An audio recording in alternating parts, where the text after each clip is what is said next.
Hey everybody, it's CHANCHAI. Hope you're all doing really good. It's Tuesday night and we've got another dojo session underway. It is February 27th, 2026. Frosty Fostings is this weekend, and yeah, I think everybody's ready for some VF. So let's get to it. We're going to go ahead and we're going to start our, we're going to set up the room for people to join. As usual, passcode is 4565. Room is hosted by myself, CHANCHAI, CHANCHAI, and it is a league setup room. Let's see here.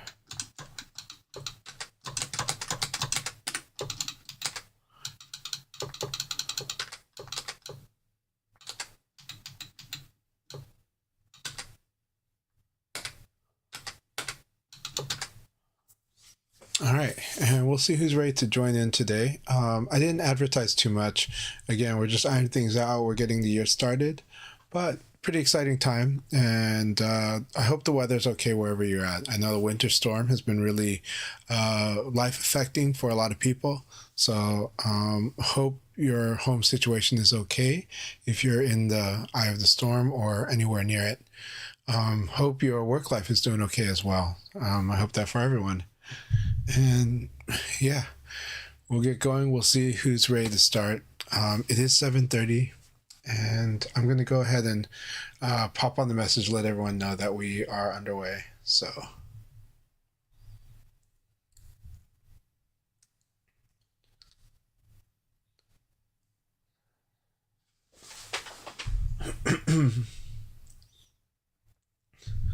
I will have to clear my throat a few times, so I apologize for that. And I'm also going to double check my audio. Portland X, how are you doing? Hello from, oh man, I hope you're having an amazing time in Mexico. Cheers to you and the wife. And FOMO is real, but you're in Mexico, so I am the one having FOMO because I wish I was there in Mexico with you. But thank you very much for stopping by. I hope you guys are having a great time and you guys are away from all that crazy winter weather. If you can hear me, please let me know. If you can't hear me, please let me know. All right. Let me do this really quick. All right.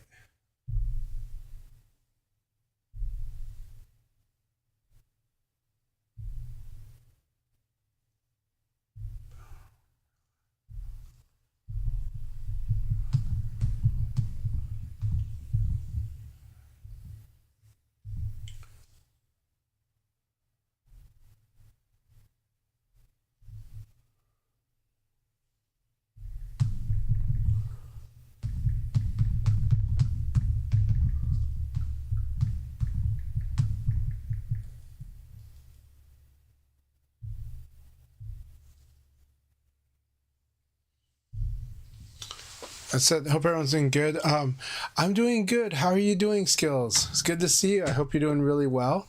I'm surprised I don't see anybody joining the room right now. So maybe this is what I get for not advertising it very early. I advertised it only about half an hour early. So that's okay. This is a busy time for a lot of people, especially if you're dealing with the winter storm. So I hope you're doing great. Yeah, good to have you here at the beginning. I'm glad to hear that you're doing good. And thank you very much for confirming that the audio is going pretty good, Portland X. Can you guys hear the background music in the game? Do you hear any music for the game? If you do, please confirm if you hear the game's audio as well. And we'll see how things go. Did I mess up setting up the room? I don't know. If people are trying to get in the room and they can't get in, please let me know. That said, a lot of people getting ready for Frosty Fostings. Frosty Fostings this year, it's got an interesting lineup. Some of the standout players that I see in it, Jacko, XTN, Fence. We have quite a few strong players in there, and a lot of players that are part of the newer generation that are quite strong. So it's going to be a lot of fun to watch this weekend.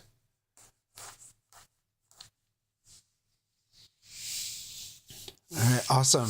Looks like Evoid and Tangoman had some awesome battles. That's an amazing battle. Both players are very creative and very good at improvising as well. So, let's see. Can't hear background music. Good to know. Good to know. Let's see here. Let me double check that, then that's good.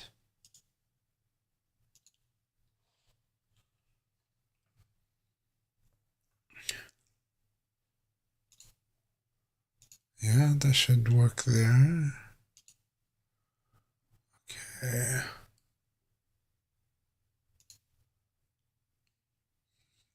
All right. So if you can't hear the game audio then, let me test this next thing out. Yeah, there's no audio there. Okay. All right. So the backup game audio, that should work. I don't see the backup game audio though. Wow. Let me double check that. Good to see you, Instant. We'll get some sparring started after I do this here.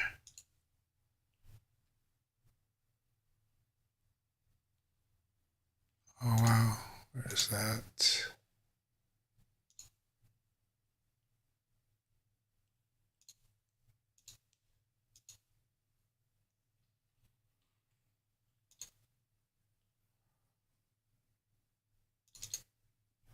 Awesome. We got Visual Vanessa Liker here. Excellent.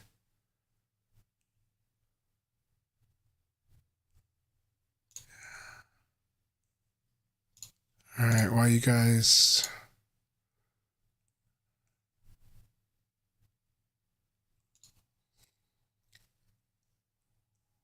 Yeah, Frosty Frostings is this weekend. It's going to be a lot of fun. Hey, Bushido's here. Wonderful. So good to have you all here. I'll put myself in the queue as well. And I'm glad we got this lineup here. Let me see here. Let's see if we can get this game audio working. So you guys can hear my voice. You just can't hear the game audio. And this is something we ran into earlier. So...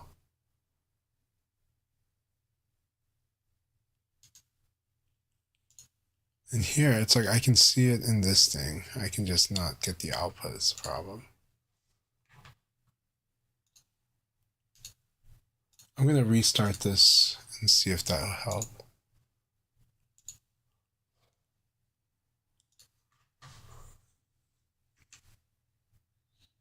Actually, it's something I haven't done typically. I should do, especially when there's an update that was performed.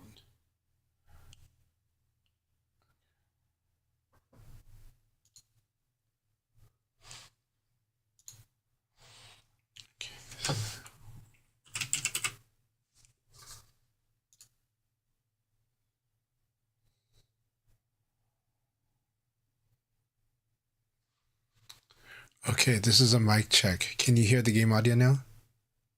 I don't see the game audio doing this thing. Okay. It's kind of funny.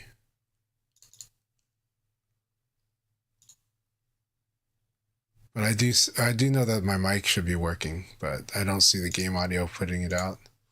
This is like bonkers.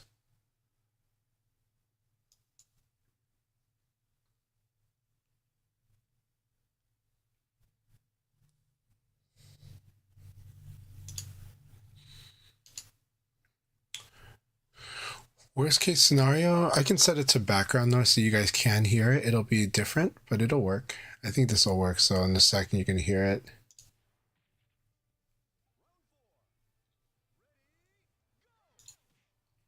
Okay.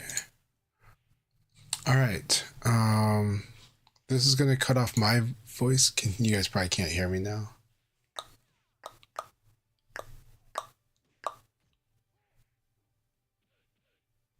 No. Let's not do that.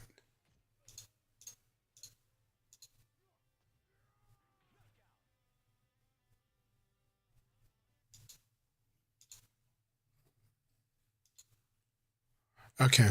Anyways, enough of doing it that way. We're gonna try it this other way. We might do it the echoey background way because I can't even get the normal other way to do work. So let's try the echoey background way, and that is basically that I just route it to my speakers. And then I'll actually be hearing the game audio, which I normally don't. So.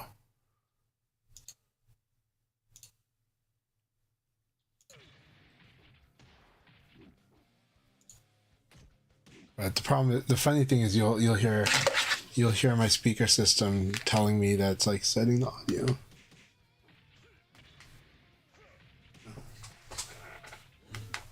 That's odd.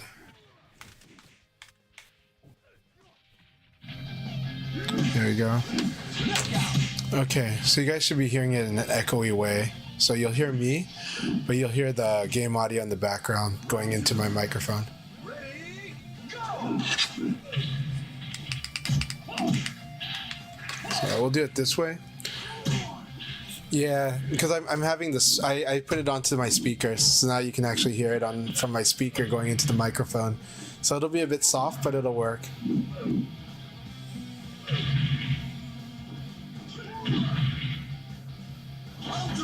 So Tekken World Tour and Frosty Frostings this weekend. It's gonna be fun. Virtua Fighter is gonna be on Saturday. I think around 3 o'clock in the East Coast time, or it might be 12 their time and 9 a.m. our time. So double check that. I think it's 12 their time. So it's gonna be morning for us on the West Coast, and it's gonna be like at noon on the East Coast. Killer Lord Io, awesome to have you here. It's been a while. I hope you've been doing great. It's very, very cool. And of course, we got Bushido and Incident, Kusano, and Hectic Fall. This is a really awesome sparring group.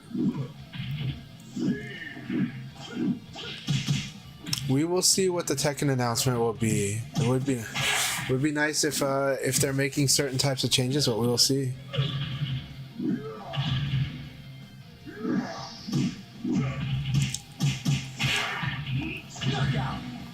That said, you know, I have no idea what to expect from this this era of Tekken and Namco without you know, without Harada as a figurehead. So it's going to be very interesting to see how they communicate.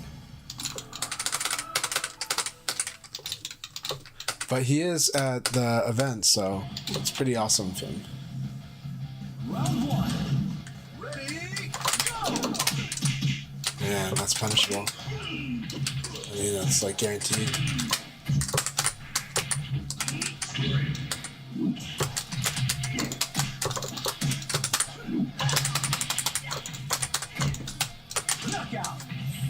This watch, then attack, and he does the strike first. The neutral is so hard against Taka. For lightweight, this is a challenge.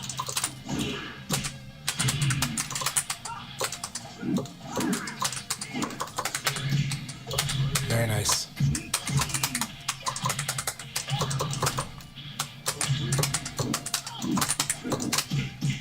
Guaranteed. That's low. Good. This is so much fun though, and the force guesses are tough. I like that he mixes mid-low on the stomp better than he used to.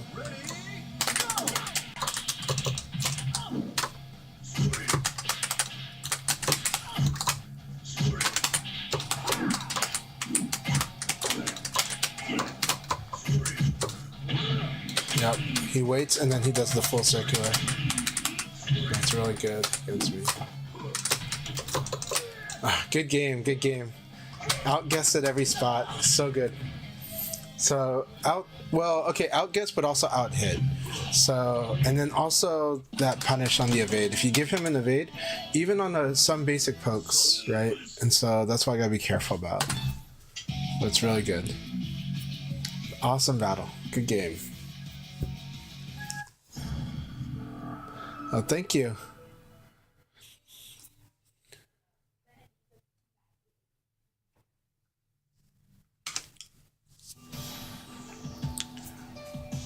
I mean, that is the Taka, right? And he is mixing mid-low really well on Okizeme. It's a thing that he does probably better than a lot of people do, actually. And then, of course, right now, the intervals that he's watching at and delaying is really lined up against me very well. And so a lot of times if I'm watching and I see nothing, he's going to out hit me. Not only is he going to out hit me on speed, it's the fact that if we hit at the same time, his hit's going to win. That is Taka. Heavyweights have this strength against lightweight characters. But lightweights have a higher chance at winning on speed. But again, they can only win on speed. with the priority rules in VF, trade is this is what makes reacting very risky against a heavier class than your character.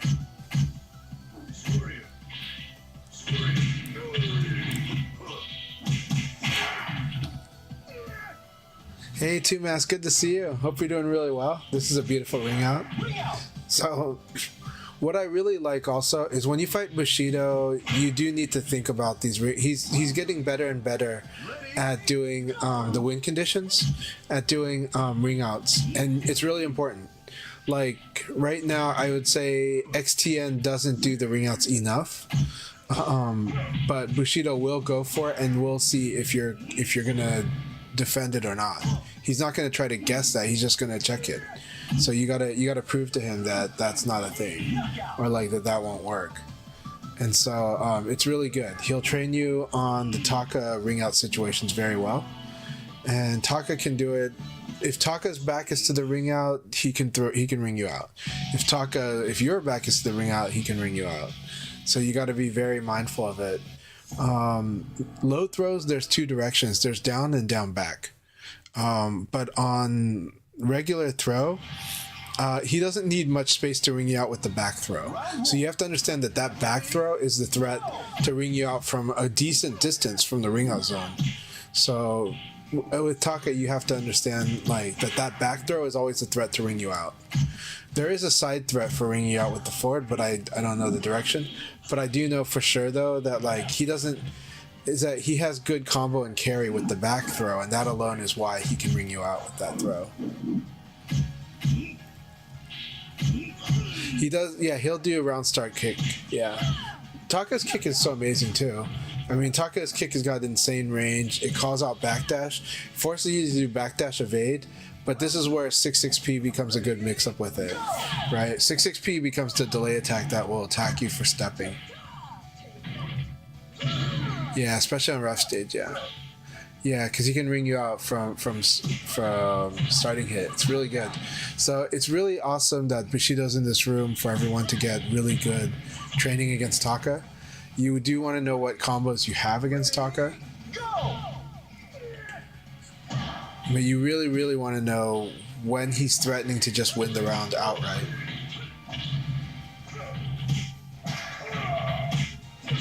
Of course, then you gotta get used to this Okizeme and this mix-up here. So right there, when you block this mid stomp, the really big stomp, he's plus. So a lot of times you can evade, but if you evade, Bushido is better than a lot at mixing up there. I would say XTN typically will condition there, and then will mix up after you've proven yourself, which is a strong way to play, very arguably the stronger way to play. But Bushido mixes it up really, really well and does have a preference, but he's very good at mixing it up. So you got to be very, very careful. Very beautiful intruder hook there by Io. Io is also a really strong player who started in Ultimate Showdown. I think they came from Dead or Alive and have been very, very strong. Like for as long as I've played them, they've been very, very strong. Their wall conversions were the things that stood out in the past, but now I think they have really good. Their situational awareness for VF has just improved so much over the years. Round one. Ready? Okay, they did no such thing. My bad.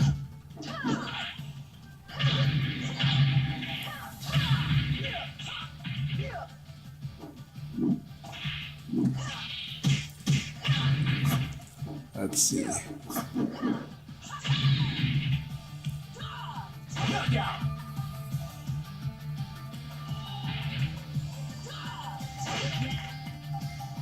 Round two. Ready? Go!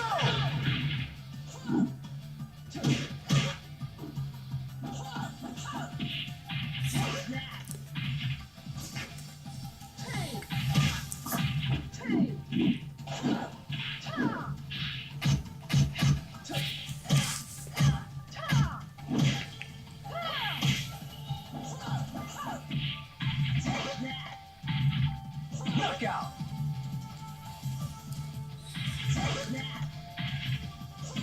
Got a good fight exchange here. Three. Ready? Go! Very nice low block.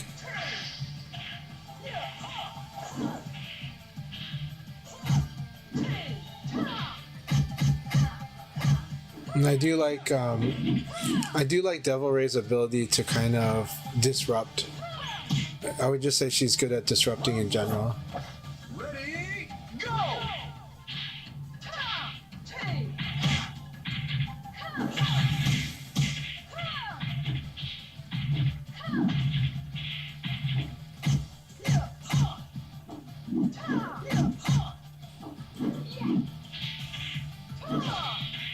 That 9P is nasty. Really good game. That was a really well placed 9P. We will start the league battle around the 45-minute mark. We have a nice... So far, is anyone having trouble getting into the room, by the way?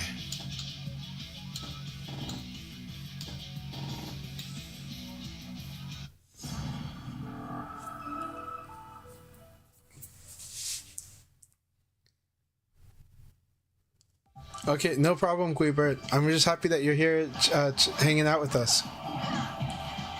Okay, so AGOD said they started in Final Showdown around 2019-2020. That's awesome. I didn't know that. That's awesome. And they never played Dead or Alive. I just assumed. Okay. I don't know why I assumed, but I thought that they were a Dead or Alive player. My bad. So they never played Dead or Alive. But they did start in Final Showdown 2019-2020-ish. That's awesome. Thanks very much for clarifying that. Excellent! Well, I'm glad that you've been playing a lot, Guibert, so it's good to take a break. Round two. There was a lot of people that played Dead or Alive that came in during Ultimate Showdown, and a lot of people that told me that they got into it because, various people have told me they got into it because they liked playing Sarah or Jackie in Dead or Alive 5. So.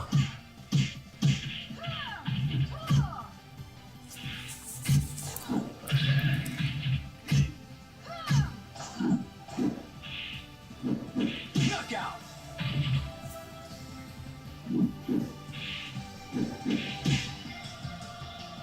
Round three. Ready, go!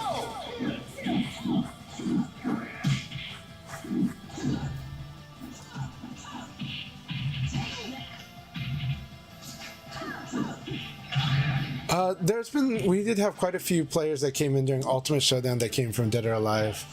Knockout!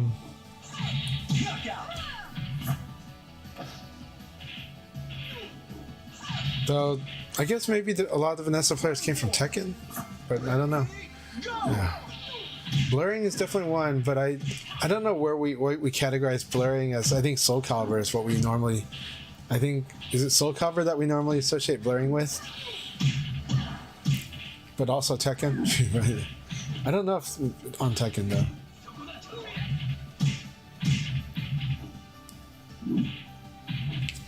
Yeah, I think it was Soul Calibur.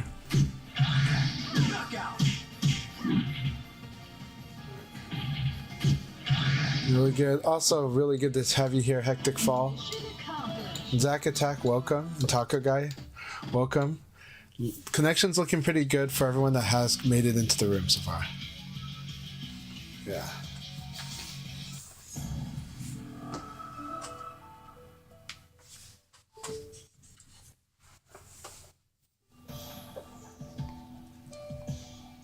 I'll show you what combat's all about. This is where you fall. Round one. Ready, go! Good punish. Solid punish.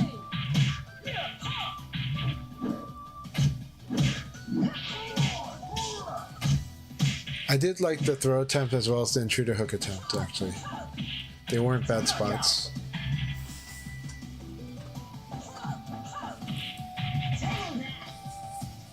Round two. Ready, go! PK punish. I like that Sabaki. I like the side turn sequence right there actually a lot. I think the side turn sequence was very cool. It's a lot for me to think about because I'm not used to fighting Vanessa side turn game much. So I'm trying to learn from the way IO's playing about the Vanessa side turn. This is actually a very cool side turn sequence there. Starting with that low kick, like they went offensive move maybe, and then they did the low kick into punch, then they did the a punch that would have sabaki'd a few things. So. Round 4. Ready, go! Very nice punish with punish.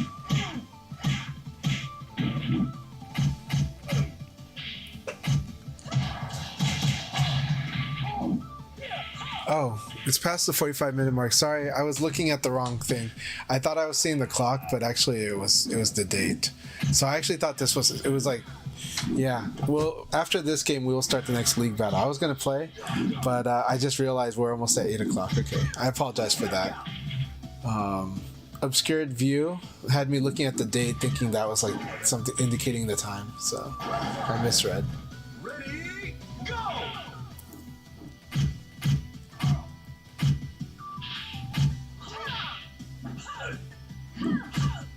I like that. That Sabaki is a cool one. Like right there, like after escaping side throw. That's pretty cool.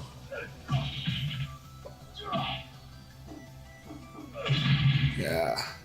No, just looking at the Windows taskbar thing. And right now the way I have it set, I don't like how I have it set because the taskbar gets blocked easily. And so I was looking at just a portion of the date and mixing that up.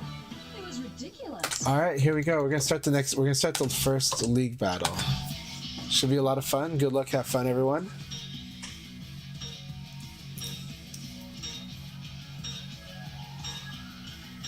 All right, our first match is with Hectic Fall.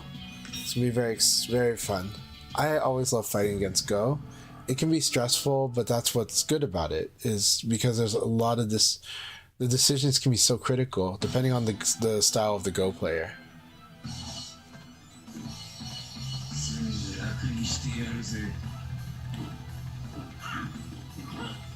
I won't lose! Round 1. Ready, go!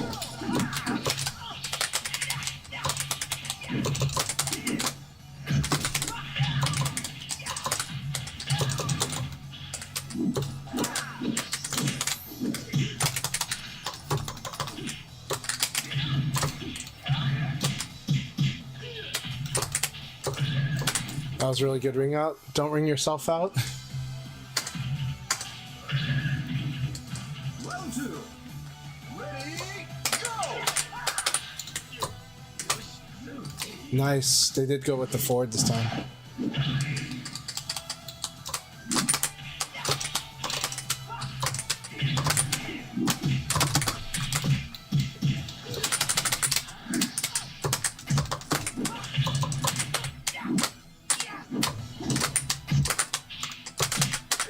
That was really good. I like this 3P check, and without like overextending, like they were watching what it was.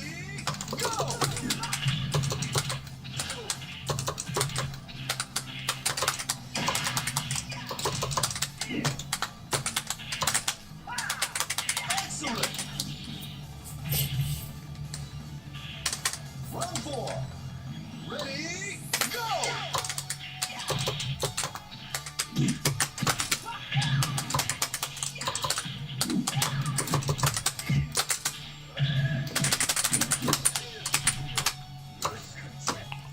I keep going in the wrong direction. That might cost it.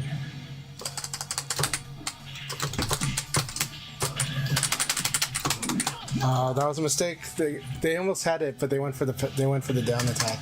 Round 5. Ready, go!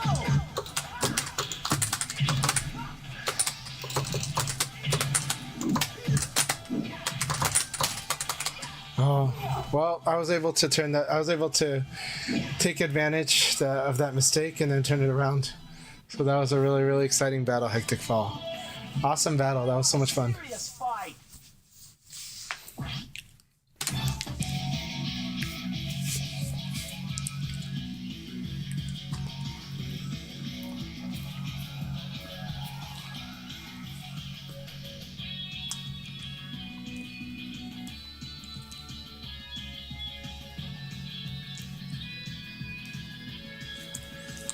very good game.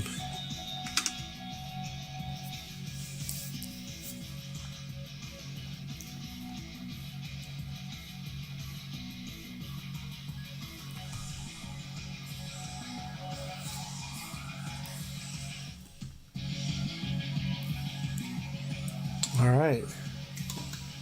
What's our next battle? Are we out? Yeah, we're sitting this one out, so we'll watch. All right, Bushido versus Zack Attack should be very fun to watch. Round one. Ready, go!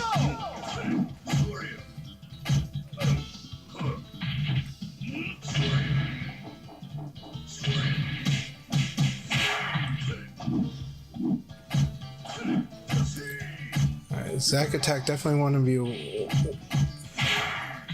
rolling away though is very risky, so in this game. So why is rolling away risky in this game when you're on the ground? Because if you do a rising attack, it's guard punishable unless you're a Kira. And so what that just means is that your list of options is a little reduced, and depends on how your opponent plays. But also a lot of times when you roll away, a lot of times the rising attacks are not only are they guard punishable, but a lot of times they're quite evadable when you do it. Depends character. So it kind of leans you towards rolling away, leads you towards just defending when you wake up. But it is fun if you do see a mistake and then you hit them. So, I mean, it's true that I roll away a lot, but a lot of times I roll away though because I like to change up on the speed. It makes the timing feel different. Yeah, this is another Taka win condition here, right? Counter hitting with 6 XP when you're not against the wall, but you're almost at the wall. So Taka's 6 XP can like pick you up or can launch you. That was a good battle though. Good battle. And yeah, Hectic Fall, good games. Very good game.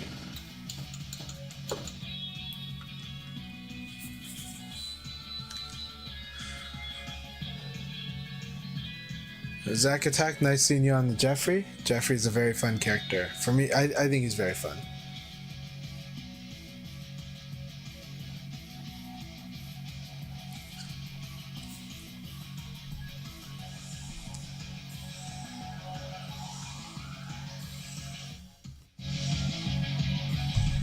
Okay,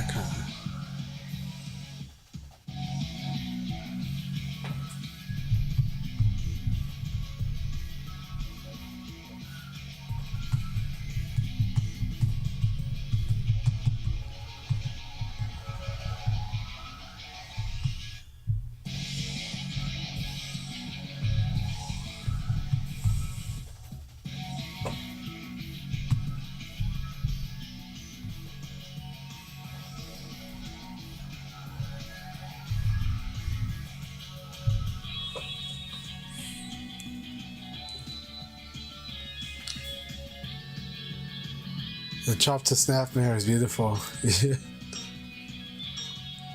Oh, the wolf one? Yeah. That wolf 9p thing drives me nuts. Alright, Io, here we go. It's gonna be a lot of fun. This is gonna be really fun to see this. I haven't fought Io in a while, and I liked what I saw of Io's play. You know what you're getting yourself into. Round one. Ready, go!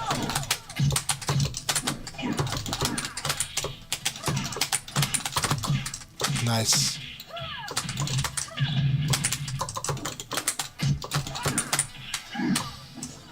Knockout. Neutral throw. Good. Lethal. That was a perfect round. Round two. Very good. Ready, go!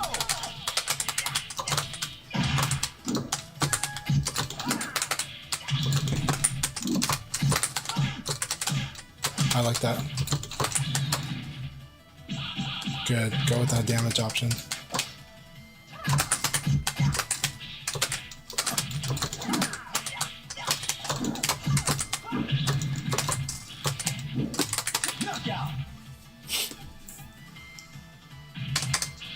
Round 3. Ready, go!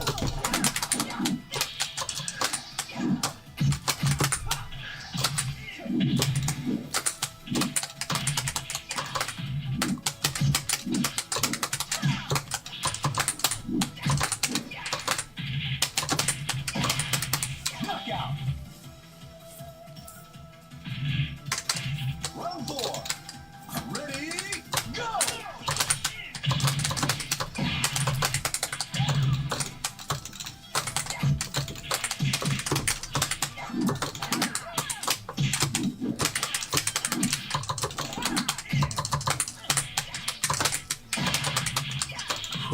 Knockout. Good battle, Io. That was a very fun one. First time in a long time, and it was so much fun. What a knucklehead. I enjoy the battles a lot because they get very, very tactical. Like very, very tactical. And very much like, are you responding to what I'm doing, or are you anticipating this kind of thing going on? It's so much fun.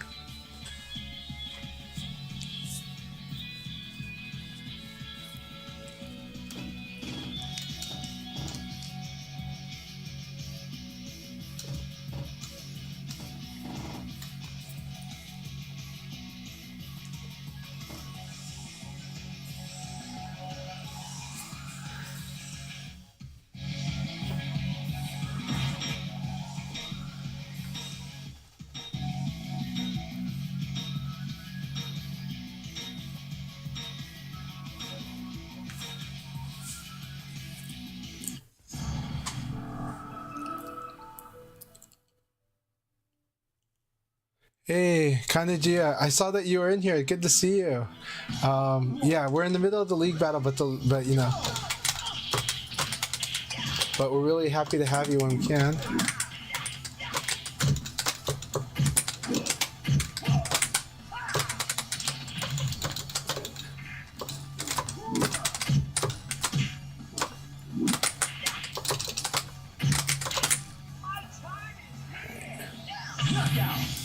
Alright, keep this up, Zach attack. I will demonstrate you some solid counter offensive, meaning starts with the defense and then spawns right away.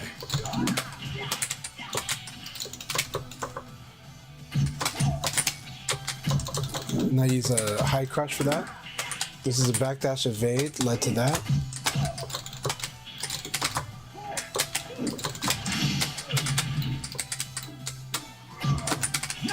So the way that I'm playing right now, well, the problem is I'll change the way I play, but the way that I've been playing this game, the thing you might want to have to think about is sometimes throwing when you think I'm going to defend just a little long, and then sometimes, or you can do a low to kind of, yeah, like that, to kind of try to crack me open, but the problem is I might react to them. So it depends on what's going on there. So it's just like block elbow, right?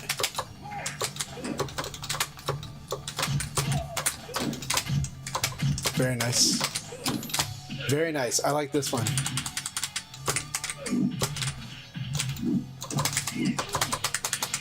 Alright. Good game, my friend. Good game. Keep it up. Keep it up. Now, the downsides to the lows. But there are big downsides to lows. So the risks, or let's talk about risks. The risks of doing the low to crack open your opponent is if it gets evaded, it's in trouble. So if it gets sidestepped, it's in big trouble because most lows are pretty punishable on sidestep. And so a lot of them actually have predictable follows just because there's not that many lows in this game. And so if your opponent knows the move list, they might know the follow-up. So then it's like the guess is like, okay, if I have this low that has a follow-up, how do they respond? Do they try to punish the follow-up?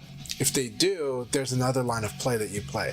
If they don't, then that's what a lot of beginners are used to use. A lot of beginners, intermediate, developing players get used to using the lows against people that don't know the follow-up, right? Obviously, when you fight me, you're like, okay, he knows the follow-up, so what's he gonna do about that? And sometimes that's your opportunity, right?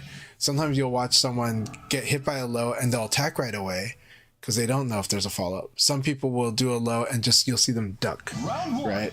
Then you gotta, what do I do about that?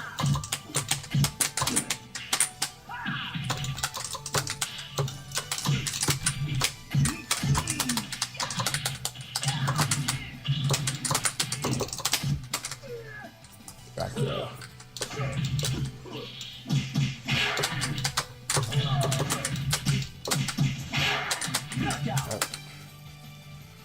I didn't evade in time, but I did see it. I just didn't evade in time. Ready, go!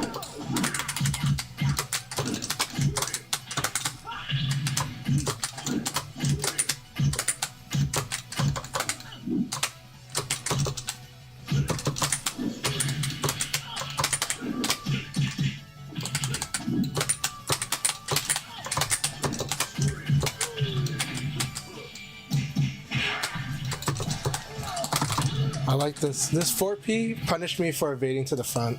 It's really, really good. Round three. Ready, go!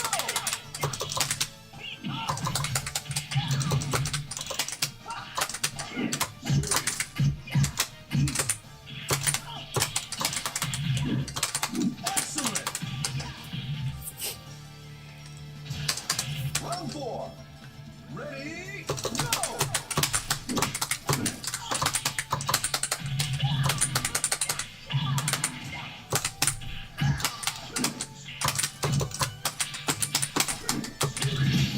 Into the drone. Knockout. Round five. Ready, go!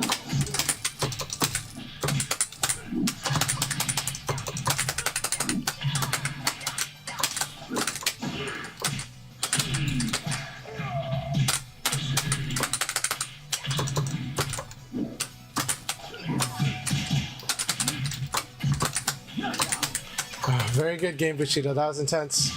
That was so much fun. So much fun. Oh. Forgot to track it. Thank you very much, Portland X, and thank you very much, Queebert.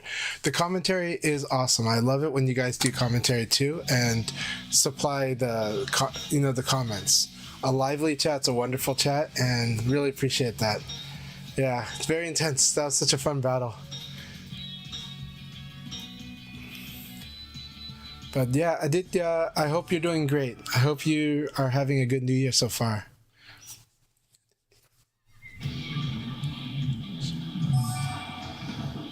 Thank you very much for the raid, Tuesday Night Mystery. And Doom Stricken, thank you for the follow. Really appreciate you. Rokugami, also thank you for the follow. Ready, go!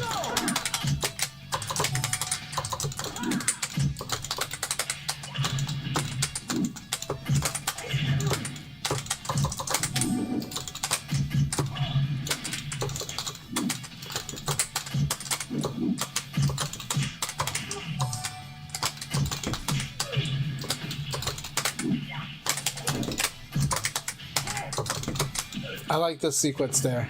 I like that. I like that too.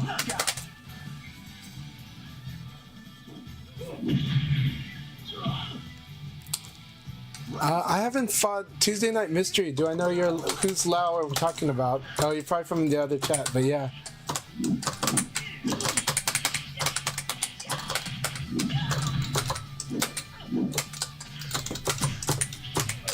Very nice. Knockout. Round three. Ready, go! Oh, I see. Everyone's favorite Lao from JSC was saying that about Tuesday Night Mystery.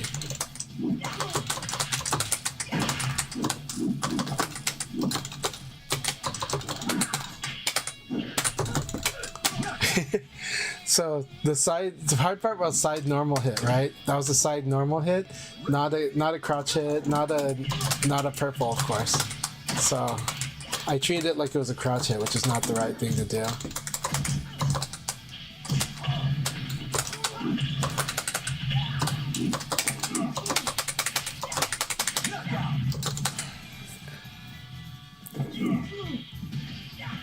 Chris on VF. Okay, very cool. Tuesday Night Mystery. Ready,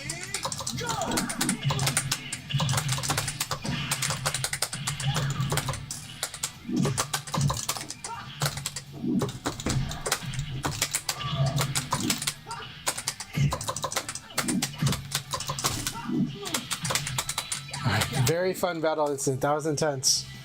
Very, very intense. Thank you so much for that battle.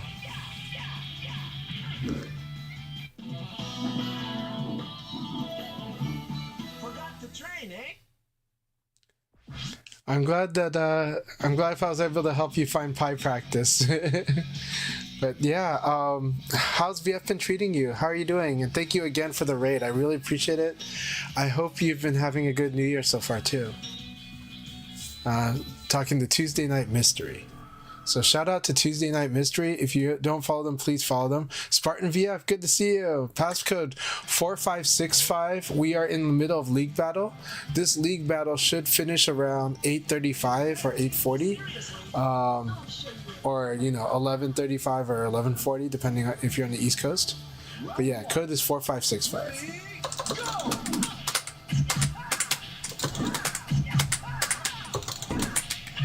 Very good. Very good. I like this throw here.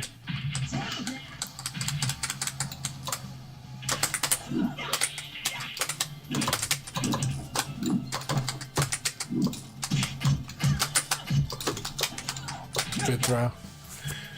So yeah, block. If someone likes to sidestep after you block their Nitaku attack, throw them. It's really strong.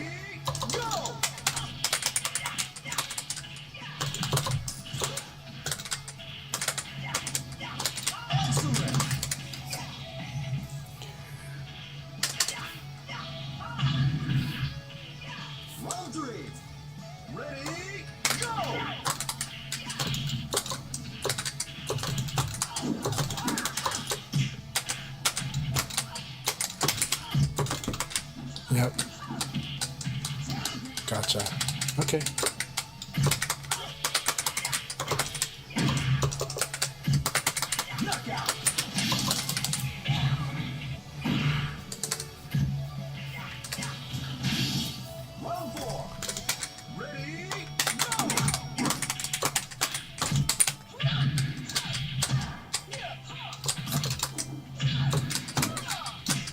Oh, that was good. That's good too.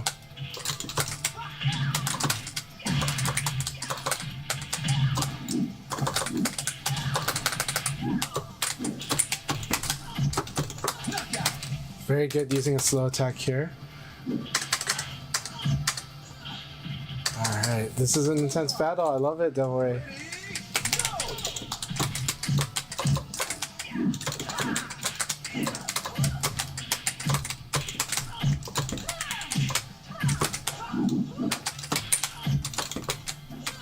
I gotta tell myself not to sidestep because she's going for throw, like, a lot.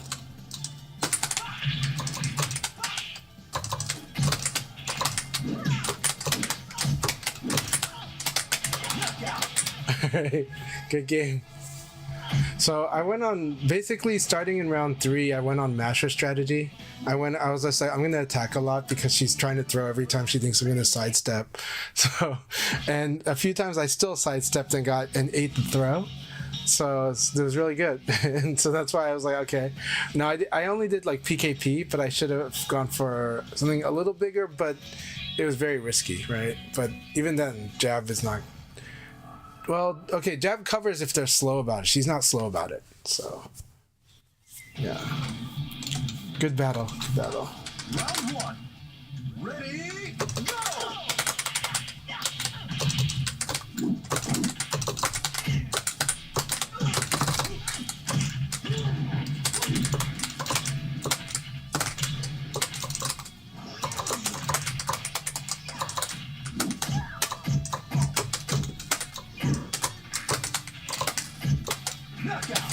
I like messed up when I did that kick. I wanted to do something else. My bad.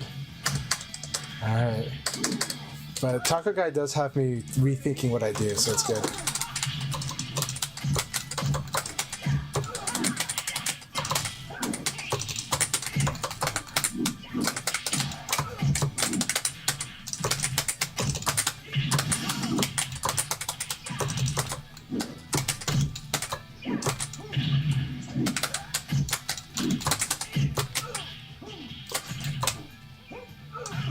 Very good.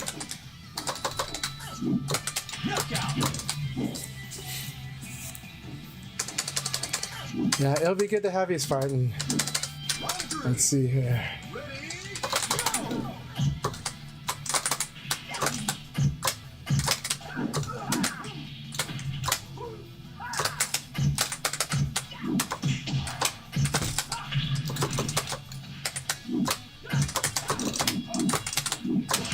I like that backdash.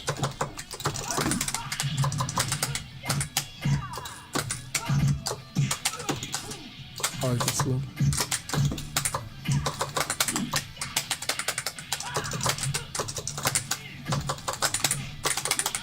Oh, nice. Good. Good going for the 6 PP.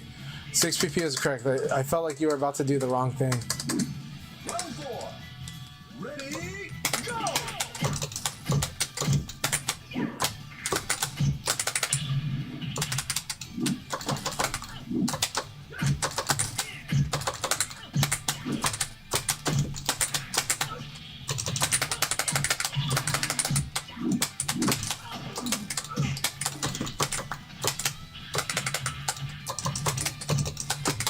Knockout. I think that's funny that rung out because of the knockdown. Round 5. Ready, go!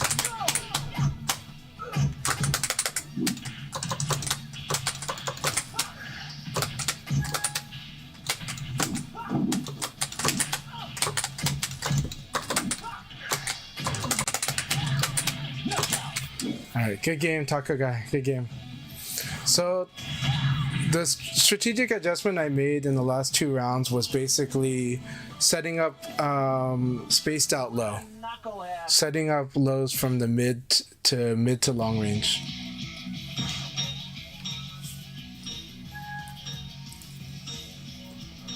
Yeah, Spartan. There's about actually this. Yeah, we've only got 1 more round to go, so the next league battle. So we'll be doing warm-ups very soon. Yeah.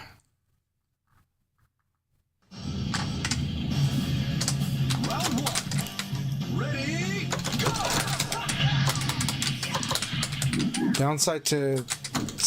Big downside to strings in this game is getting evaded.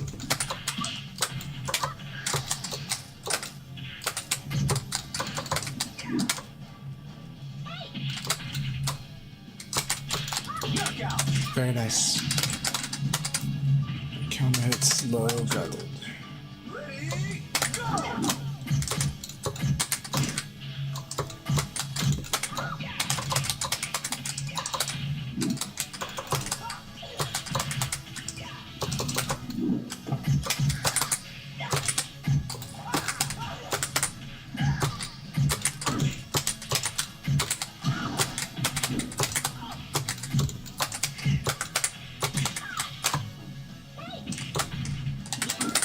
Knockout.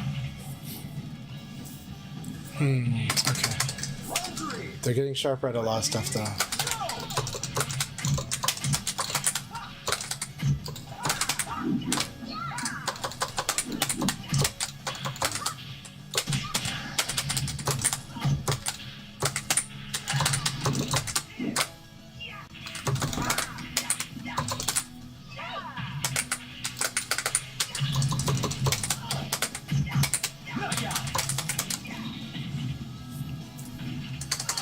Round 4.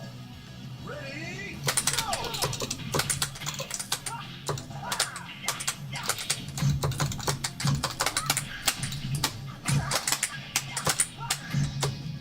That was good.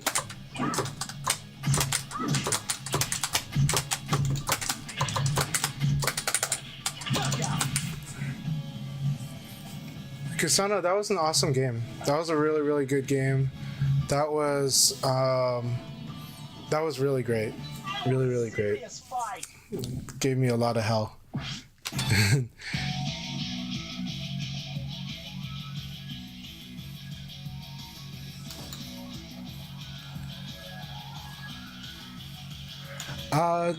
Let's see. By the way, Incident, good luck, have fun at Frosty Frostings. Definitely excited for you being there. I'm glad that you're making out to Chicago. Yes, Tengu is there. Tengu is definitely a favorite. I should know Tengu's going to be in there. Tengu is there. Sente is a very strong player to watch, definitely. Good game, Kasano. Good games. I enjoyed that a lot. I enjoyed that battle so much. You'll get used to, well, give him a try. It takes a while. Whenever you change a part, it takes a while to try and see what you really think about him. I wasn't the biggest fan of Gamerfinger the first day. I loved him on the second day, but that was me, so. The only thing I don't like about Gamerfinger is that because they're not locked in, they can pop off. The plungers can pop off. Alright, that was really, really fun league battle there.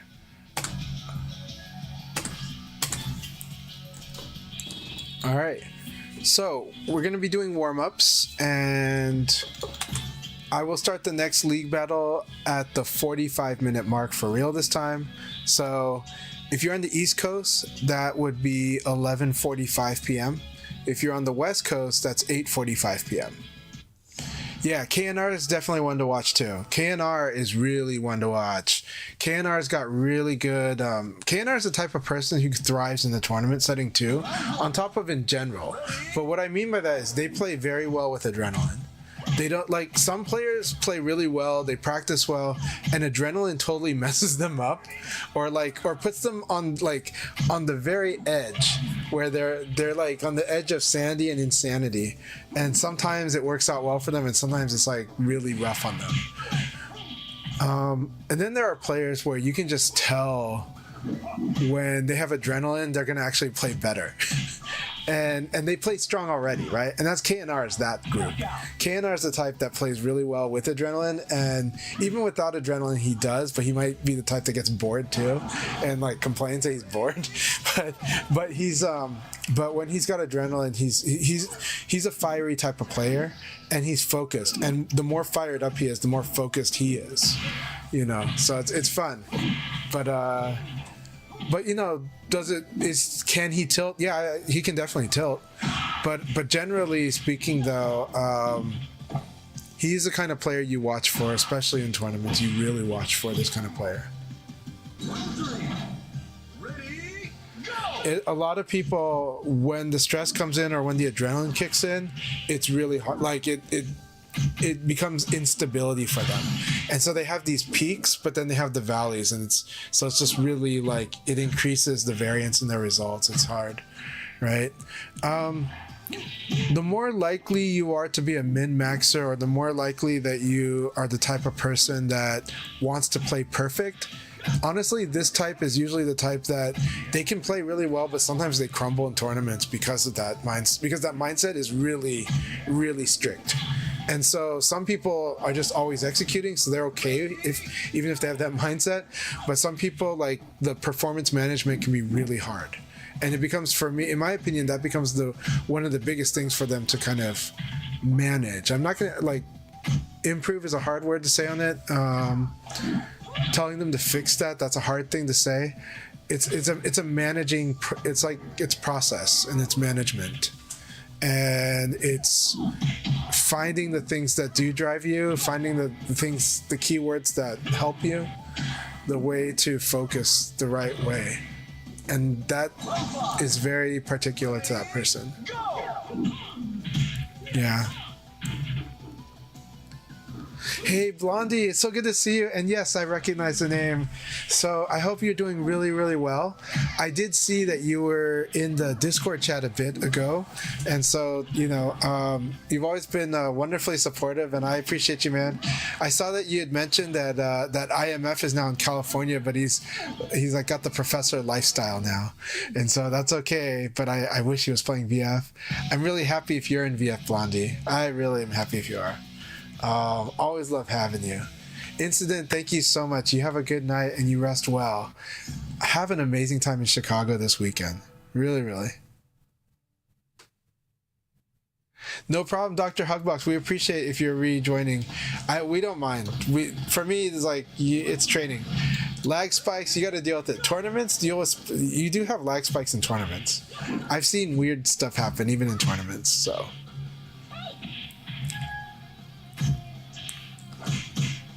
Yeah, Blondie is a legend, and Blondie is just a wonderful, wonderful person. Like Blondie and I feel lucky. I got to meet Blondie and IMF when they first started playing VF, and I still have those photos, but it's in storage. That's a problem. But I did see the photos a couple of years ago, so I still have the photos from back then. But yeah. So, Blaker Street, sorry for shouting into the mic. Blaker Street, yes. If one of the things we do in the Akai Leagues is the one that started doing this, is that basically when you join a room and after the ping check, you notice you still got gray bar connections to quite a few people that you are pretty sure don't have gray bar to you. Then what you do is you leave the room, and then you'll come back, and basically what we found is that if you come into the room in a setting and you're seeing all colored bars, right, like green, yellow, even orange, that's okay. When you see a lot of the grays, there's a higher chance you're going to run into a problem during the league or later on. Or at least we found that if you just keep reconnecting until you have something like this, it just seems like it's more stable. Hard to say that for sure. The sample size of the data is not that large, but I think they've been seeing less crash outs in the middle of league because of that. That said, the reason Dr. Hugbox was apologizing is because we know that when somebody joins the room during Revo World Stage, it can suddenly cause for people that are playing, it can cause a sudden a momentary kind of like a momentary lag, like where they feel the hiccup in the play. Sometimes you tend to feel that. That's why sometimes you feel that when you hear the ding ding. So that's why Dr. Hugbox was apologizing. They know that they're trying to calibrate their connection, their room join. They're basically, it's like a gotcha game, and they're waiting for a decent pull. So when they're doing that, when they're sampling the connections, they know that that's causing the players that are playing here to have a little bit of a spike during their match.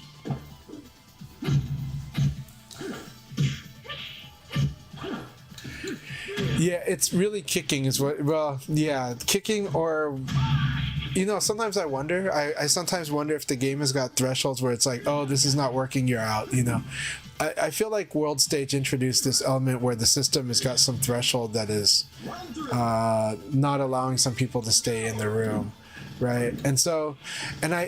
I'm under the impression, I don't know. I'm under the impression that people that have rougher connections, whether it's rougher because you're using Wi-Fi at home, rougher because you're using power line at home, rougher because your network is tapped out. That's happened to me.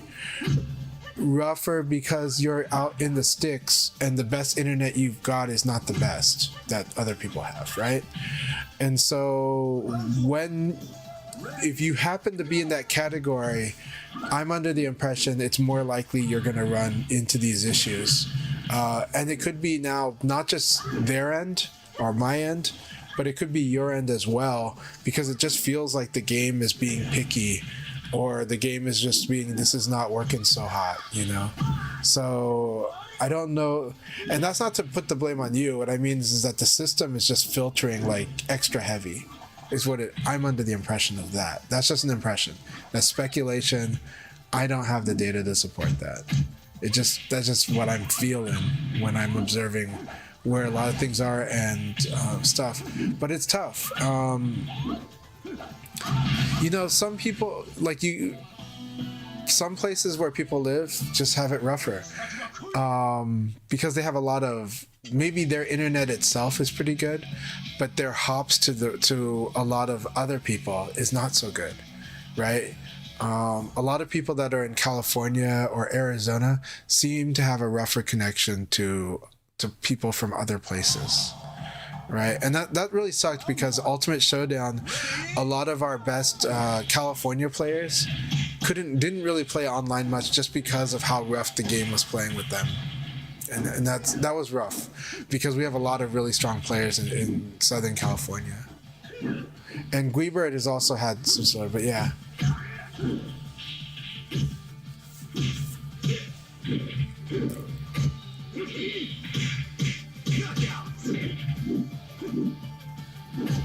Yeah, and some people said that when they go above 10, they start seeing a big problems. Like they can't get into rooms that have more than 10 people. That's a big deal too. That one is something where I haven't experienced that directly, but I have seen people that have trouble getting in, right? And some of our favorite players, Inori, Guibert maybe, right? Two Scoops maybe. Though Two Scoops has been in a lot of rooms that I've run, but yeah. So there's a lot of active players actually, but the rooms have been rough. I do plan to start streaming a bit more ranked. Normally in the past I was encouraging people to do rooms. Now I'm like, well, I should definitely do some ranked days and make it be like, hey, let's all go and ranked on certain days. But because ranked seems to be doing a better job right now than the rooms. But you know me, Blonde One, and you know I'll play anybody. It's just the reason I do rooms is because I want to play directly with I just want to play somebody direct, and also because a lot of times when I've gone on ranked, people have asked me for matches, and I'll do that. I'll accept that invitation. So I just end up being in room for that reason too. So yeah.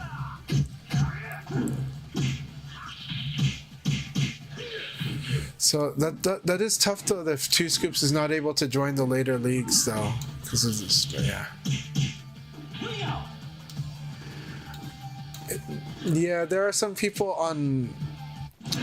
The hard part is how counterintuitive that. There's so many things that drive me nuts about it.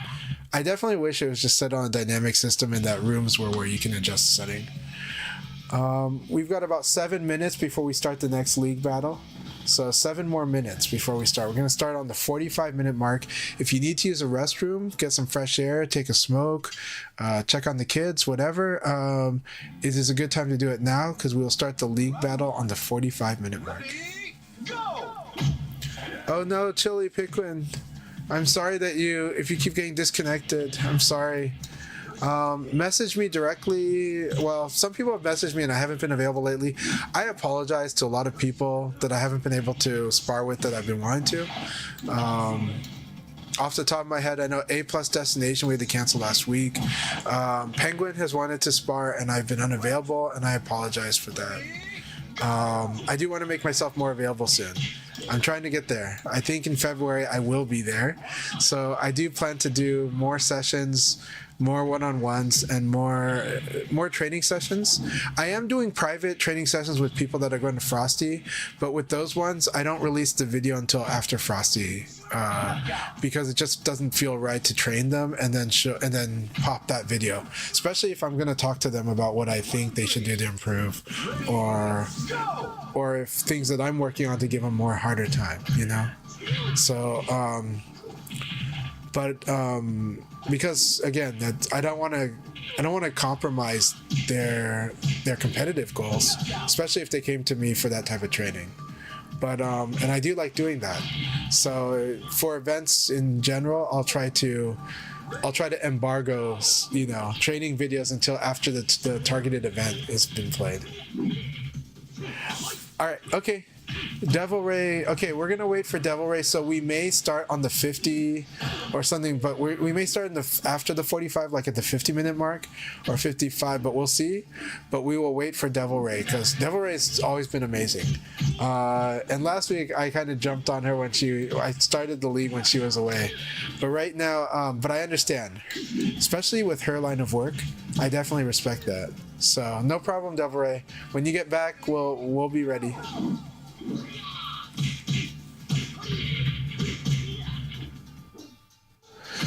So another factor when people are talking about degradation of quality, understand that it's networking. Matchmaking is the social networking. So matchmaking will always degrade over time because generally speaking, most of your bulk is early on. So whenever you can drive traffic and have a bulk, that's when you have your best chance at having better matchmaking, because the larger amount of people you have to sort the matchmaking, the more likely you're going to serve about most of them well, you know. Matchmaking thrives on larger numbers, on volume. And so when over time, there are people that try out something when it first starts. There are people that there are popularity spikes too. So whenever there's a popularity spike, right? Whenever it becomes a hot topic or news of the new VF comes out, suddenly people are playing this game, right? Those are when you have higher traffic, and you'll notice matchmaking will feel much better usually, unless there's some other big issue. Usually matchmaking will feel great when that, right? This is like when Ultimate Showdown came out. Oh my god, that first week everybody was like, I can't believe this is playing amazing. This plays better than I've ever thought, right? And it did for that first week. Akai joined the second week, and I told Akai he missed out the first week because he didn't get to see what it's like when you had like the full mass. So where did everybody go in the second week? Well, the first weekend of Ultimate Showdown is when Guilty Gear Strive came out, so that's where the mass went. And not only that, people that had, Ultimate Showdown was free. Free is good, but that is low personal investment. When you have low personal investment, you're more likely to pick the option that had a higher investment cost for you, right? You're like, you got the free game on the left, it's cool, I'm gonna try it when I got time. You got the $60 or $70 game on the right, you're probably gonna go, some people, the typical person, I paid $67, I want my money's worth, I'm gonna play this game, and then I'll come back to this when I'm ready, So that's what happened during Ultimate Showdown. So yeah, I hope that makes sense to you all too. So Bushido, thank you so much. I love sparring with you always. I do want to do a sparring session with Bushido, and Bushido's busy with family. He's got a baby that was born last year, and I think it's amazing and wonderful. But I do hope that he can go ahead and come to another tournament, whether it's New York or Evo in Vegas, or Combo Breaker in Chicago, or CEO. By the way, big news this week, VF will be at CEO. Shidosha's going to be there. Jabali confirmed Shidosha is not banned from CEO. Doesn't know where that happened. but that said, CEO will have VF, and definitely one, Combo Breaker is definitely a big tournament to watch for. Evo and CEO now. All three of those are going to be amazing. So if you guys can make it out to those, please go to those. If you can go to Evo Japan or the VF Open Championship, 100%. For me, that'd be more than worth it. In fact, I know that people that are going to the VF Open Championships, some of them will probably get to meet, they'll get to meet Sega in general. Some of them might be able to actually sit down and talk with Sega about Virtua Fighter. So I'm just nudging you guys. So, maybe that'll happen. But it just seems like Sega wants to they're really encouraging people to come out to the VF Open Championships. I think that event is meant to be something special. And I would definitely look at the guest list there. I would definitely look to see who confirms they're going from the more mainstream influencers. I would be looking at that. Right? It's if you hear Justin Wong's in Japan the same week that, Open Championships is, right? If Rufo Monger's there, I would be looking for that, Maybe not. That might be a big wish thing, but that's what I feel. I feel like there might be interesting announcements at that event. Yeah, now that said, CEO and LAG would be semi-close together, but I think LAG will be October. I definitely want people to go to LAG. So LA Gathering was super awesome. We had such an amazing time. It was my favorite event I attended. But I had such an amazing time in Asia as well. But LA Gathering, I think everyone that went to LA Gathering really felt the love of Virtua Fighter there, and they got to really enjoy VF so much in person with others in many ways. And I think even Sega enjoyed it a lot. So I think this year, please, I think it's going to be in October. It could be September, but assuming it's October, I'm just encouraging you all to be ready for some awesome event in October. I think it's definitely everyone involved is going to try to make it the very best. We're, you know, as happy as we are with what we did with last year's, there's so much that's that we want to do for this year, and I think it's going to be super exciting. And there's a lot of really talented people trying to put their work on that event too. Yeah, like I think if you were at LA Gathering, you'll know. And of course, everyone knows I had a super amazing time at LA Gathering. I really, I do think I need to make a video about my time at LA Gathering, just to kind of give some. Not only, I mean, there's just so many photos I have to share, so that's one reason, but there's a lot more. And I've got plenty of videos too, so to put together.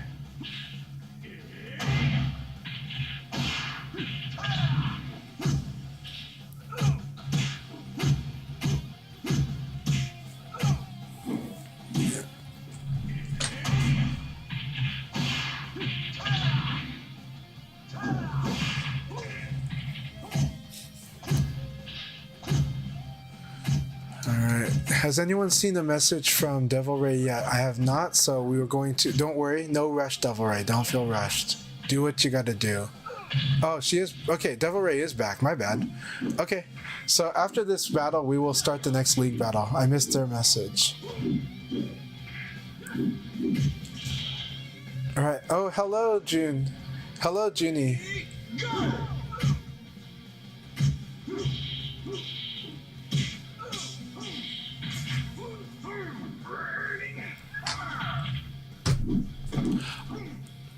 So, skills, I know some people, there's a lot of people that really want that Switch 2 release, but I'll be honest, I want to feel confident that that Switch 2 release will be playing really good, and that the cross-play environment is in a better place for that Switch 2 release. So for me, I'm extra patient on the Switch. No, I don't have a Switch 2, so that's probably why. But I know a lot of people are dying for the Switch 2 version. But I'm just saying, I want the Switch 2 version to be coming out in a very good state. So I'm hoping to see improvements on this for its online ahead of the Switch 2 release. And it would be good if a Switch 2 beta works out very well, but it is hard to get a proper open beta for the crossplay for the Switch 2 version, because a lot of players will just try in when they can and then they'll leave. All right, we're gonna start the next league battle now. All right, good luck, have fun, everyone.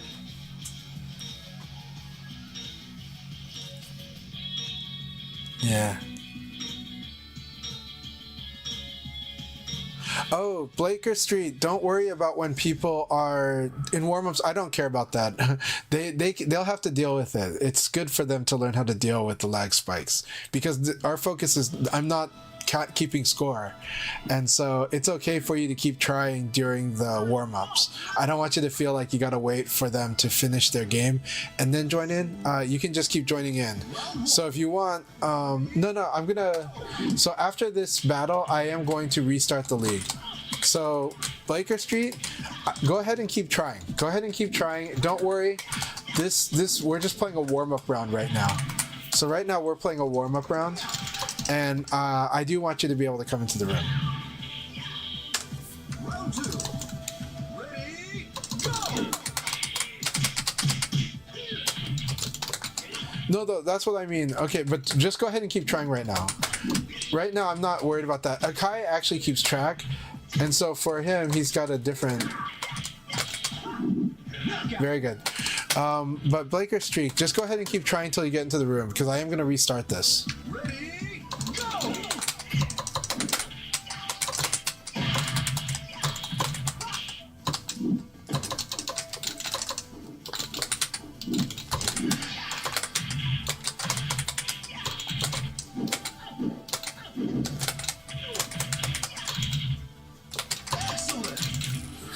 Yeah. But don't worry about our experience here. We're all training, so we'll be okay.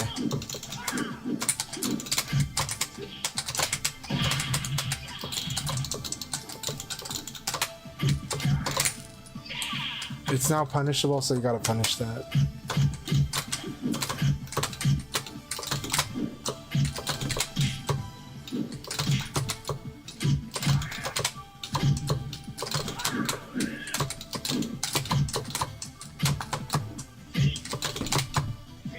Very good.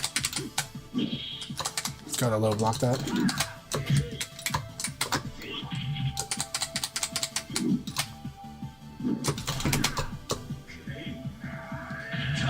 Ah, not in time. But it's the right idea. That was the right idea. So keep it up. I want a serious fight. Okay. So after this, after Radomir and Move Quicks match, okay. So now we're gonna stop the league battle and start it over again. All right. And are you in the room, Blaker Street? Blaker Street, are you in the room?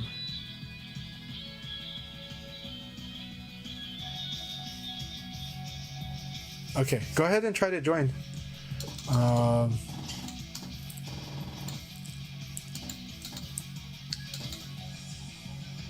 Let me know what's going on with you trying to join the room too.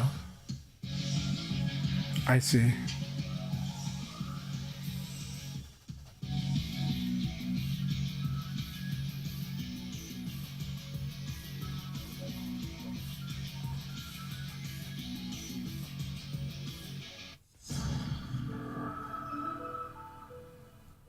Yeah, you guys go ahead and play the warm-up battles. Round one. Ready, go! I see. Okay. All right. Well, we wanted to try it, so thank you very much. No problem. Sorry about that though, and it is capped. It seems like at 10. This has been a very interesting time for the game. So after this game, we will start the next league battle.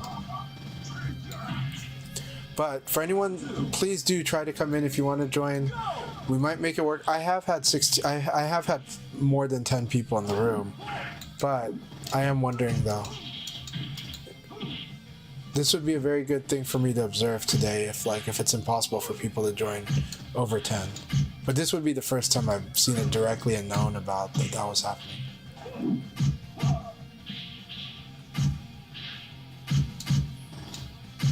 You could be doing some of that, yeah.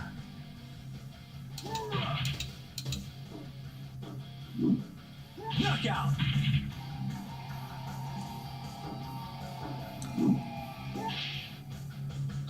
Round three. Ready, go!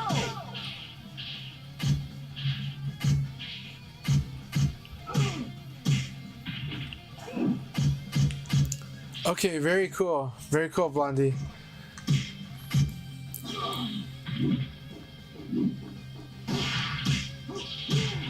Knockout.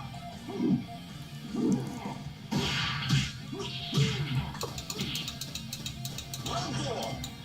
Ready, go!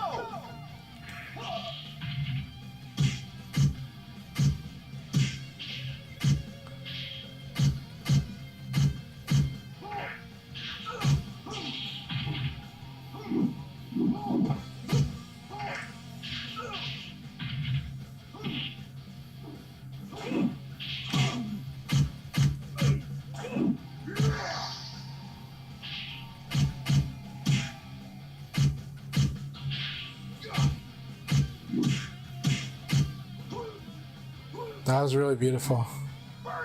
Nice read on the slow punch here. All right, here we go. We're gonna start the next league battle now. Wrestling is the ultimate sport.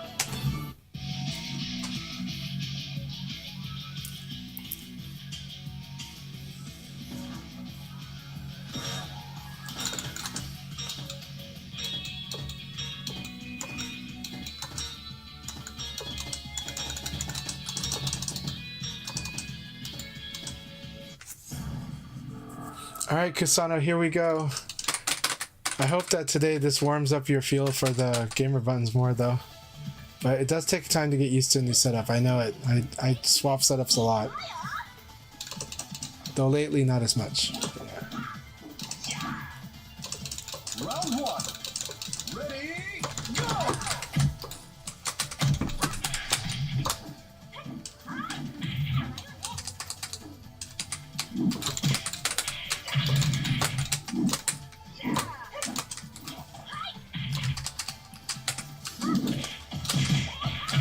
Nice.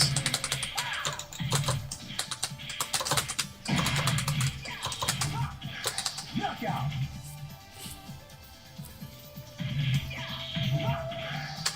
Round two. Ready, go!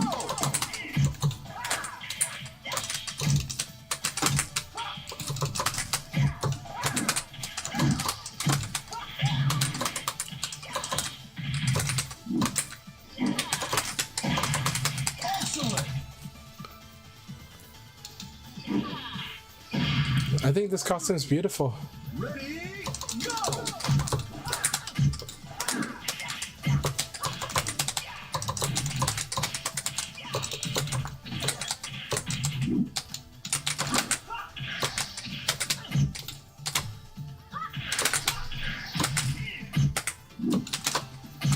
Knockout. So I went with the high crush here just in case. But what it is that the combination of its reach and that the timing I did to that. Got it. But that move is a really nice low punch. Like it causes low punch to whiff and it hits him. It's really cool. I don't know what move it is. Is it 6-4P? I do read my YouTube chat. Yeah. So Platinum Trophy, what's up?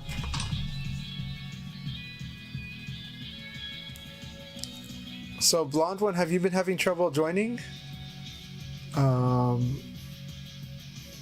Earlier he said he'd be on the next one. He probably meant this one. Sorry.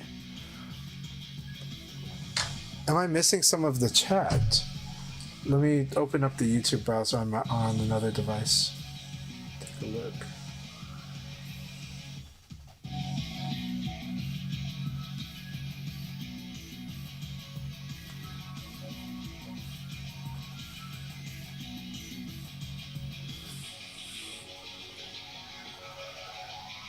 Oh, okay. A lot of messages didn't come through or they got buried in there.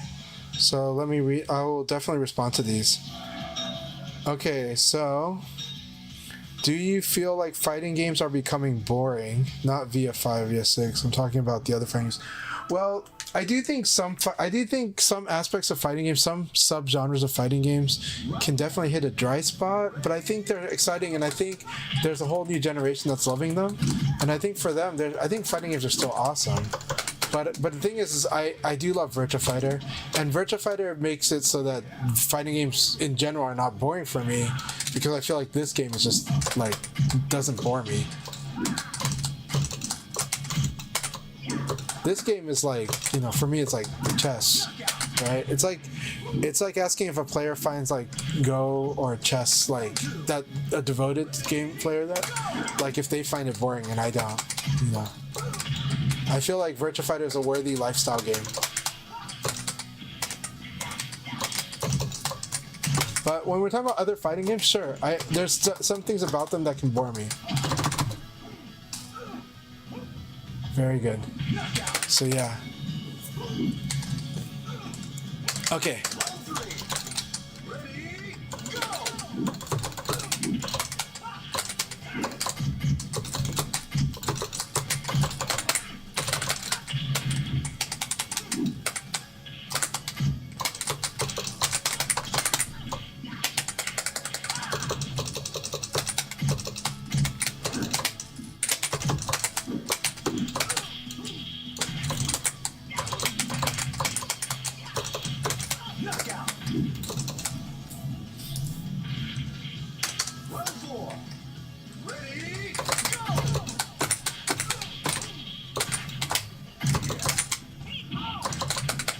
Oh, that's right.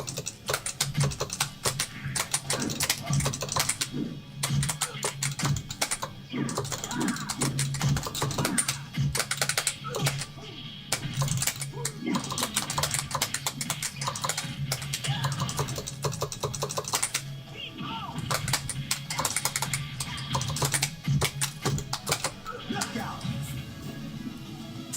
All right, so let's watch what he's been trying to watch for. Ready, go.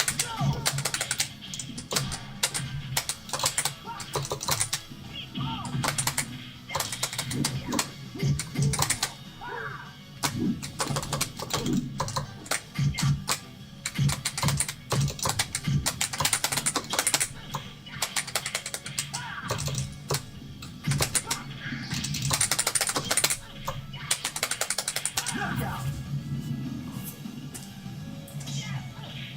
All right, thank you for the battle, Taco Guy. So the best that I can surmise is that Taco Guy was waiting to block certain stuff like low punch, and then he would just do a fast mid. And then he was challenging maybe he was working on his defense like guard throw escape to read, like to try to deny certain throws. So that's why focusing that way, I think that's why that opened him up to more guard break. But yeah. So that's how it felt to me. Round one. Ready, go.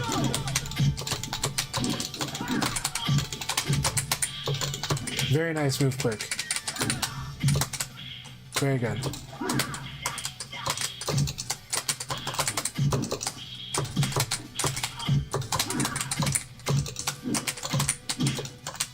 I like that. So far, he's made good profit, so now I'm going to try to profit.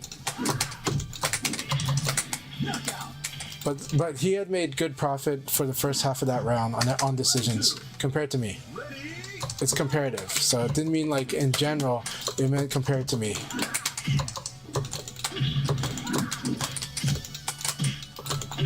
Very nice.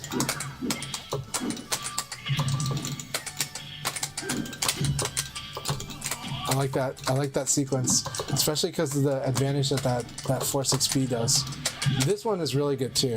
So if someone's playing a lot of extended neutral delay, this move is so good. It's just like, of course it's evade punishable, so that's the main issue. But I had already evade canceled, and so I could not evade for a full second, which meant that I was locked into blocking and then responding, which is not a problem.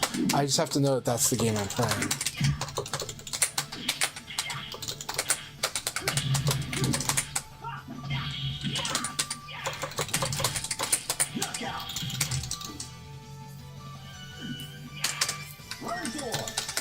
Ready, go. Very nice.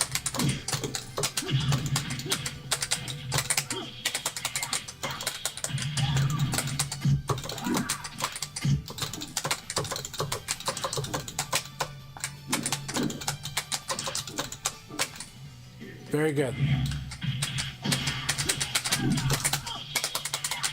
So I'm going to explain what I do here. So here I realized that the way I got knocked down leads to me being able to wake up sooner than the typical time because of the way I got knocked down. I'm used to seeing that. And so that's why you'll see me sometimes rush tech roll when I see that, because I know the opponent is likely to do their typical meaty timing and they'll probably be late. And that's why you'll see me almost without fail uppercut in a situation like that, like tech roll then uppercut, is because I kind of realized this situation might be sooner than they think it is. Like this wake up might be sooner than they think it is. And I see that like when people do, it's like when I see people do their combo and their finisher, they do it late and that causes a different kind of hit.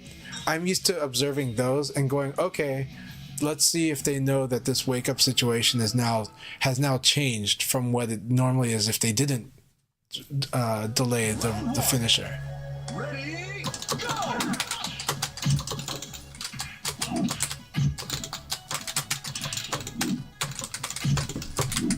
So here I crouch dash and you can see it gets me under a high and I realize that, so then I strike, right?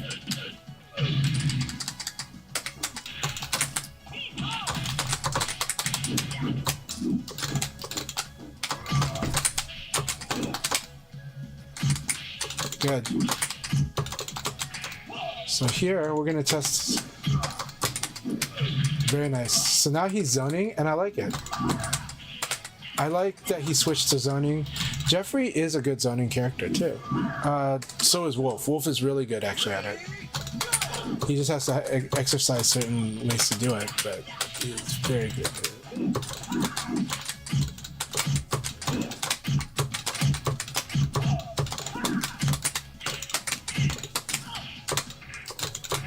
Very good.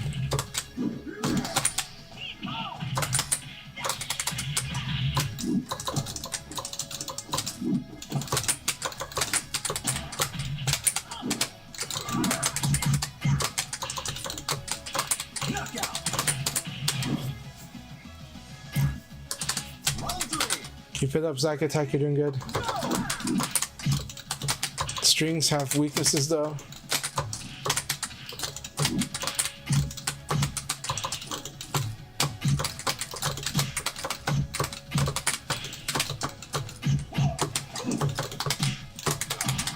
I like that.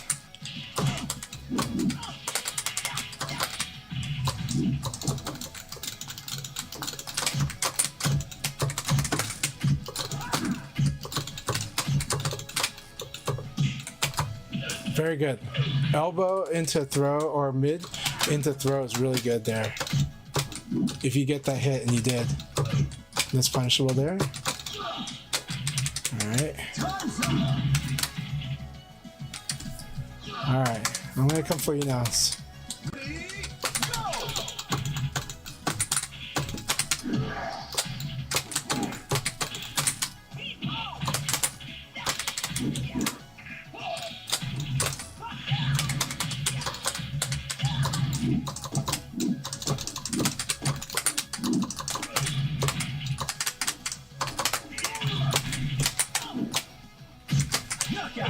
There you go.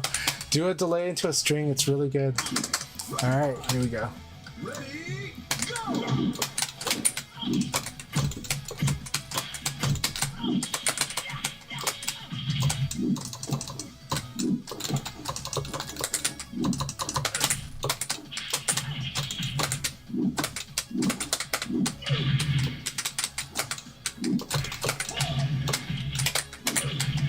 That's it. That was really fun. Good game, Zack Attack. Good game.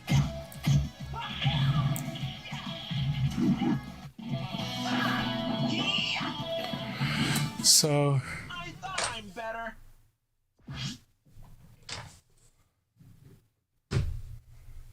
no, for sure. Yeah, a lot of players do hesitate on media attacks because they don't trust their ability to evade, throw escape, or react to dodges. Yeah. Well, it's a tough one because it's true that generally there is a level where almost everyone does meaty almost perfectly until you mentally stack them really hard, right? And so eventually, yeah, you want to learn how to not punish that, but you gotta respond to what your opponent's doing in this game. And different opponents give you different things. That's really important to understand. So some people are like, well, why would I want to do this? Because they feel like it's a waste of their time to do something that they think is not going to serve them at the highest levels. I was like, you got to earn the highest levels. And so it's a tricky thing. But what they're saying is correct. But at the same time, is like, you will miss out on a lot of the game if you don't fully explore it. So if you're trying to shortcut it by being optimal, that, you know, it's still shortcutting. And shortcutting is fine. It just means that you skip some stuff. So later on, somebody starts knowledge checking you on the things you skipped, and that becomes really problematic, you know.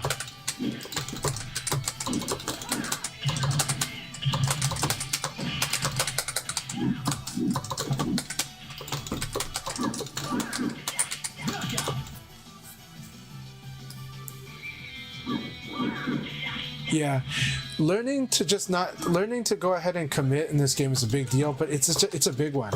It really is. That's why I do like Harpoonier's way of teaching Virtua Fighter, because he just tells people they need to commit, and when they do that, there's a lot that they start opening up. But a lot of other fighters do punish you for overextending very easily. In this game, you can overextend easily, but it's harder to punish. At the high level, it happens like basics, but you know. Very nice. See if you can get this hit. Nice. That was really good delay throw. Very, very good. So what happened there was you end up setting up a delay throw properly. Go!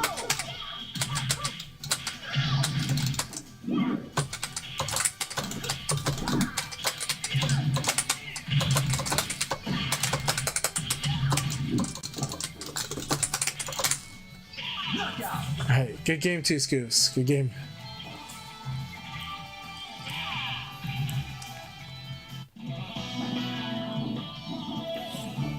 Forgot to train, eh? That said, the Team Hydra story is a great one. And when Blonde One and IMF were new to VF, they definitely had to listen to a lot of pushback from old heads. but when people met them and saw that they were actually legit very strong, and they just weren't afraid to talk about what they were thinking about and speculating. Same here. Right, I get caught, because I get caught saying stuff that might be not fully correct because I'm speculating or I'm trying to interpret, so I put myself out there. But yeah, media attacks in VF are hard. Media attacks in VF are hard because they are powerful in this game, but your opponent can mess the timing in almost all situations. Like 99% of the time, your opponent can really mess that timing up. How do they do that? I change whether I tech roll right away or I delay tech roll. If I know that I can delay it, then I will mix whether I do it right away or not, and the opponent over time will get confused about which one is which. And if they get used to any one of those timings, the other one works. This game, it's like a binary switch when it comes to the media because they whiff. If they're too early, they whiff. If they're too late, I can sidestep, right? And that changes everything. That's like how this game works. That's why the Okizeme in this game, for a Tekken player especially, the Okizeme in this game will feel like they're on unstable ground, and that's because because the opponent can still mess with the timing. Because if you're too early, it's gonna whiff. And if you're too late, they have defensive options, and they can sabaki, and they can do all the defensive options, right? Whereas if you perfectly time it, but perfectly timing isn't a static thing. Perfectly timing depends on what wake up option they did, on how they woke up. The only one who one of those 1% situations is Akira, right? Akira, if he knocks you down with like 4-6P plus K and you tech roll, his there's not really a way to mess with that timing if he masters his quarter circle back P plus K. So you just have to kind of admit that if he's going to go for that you have to admit that you have to guess whether he's doing that or not. And if you think he's going to do it, you just block.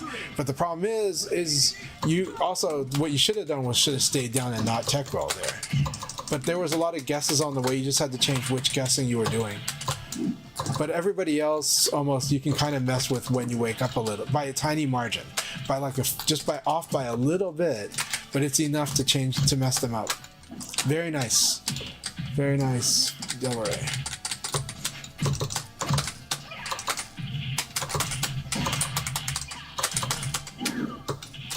Knockout! Round 4. Ready, go!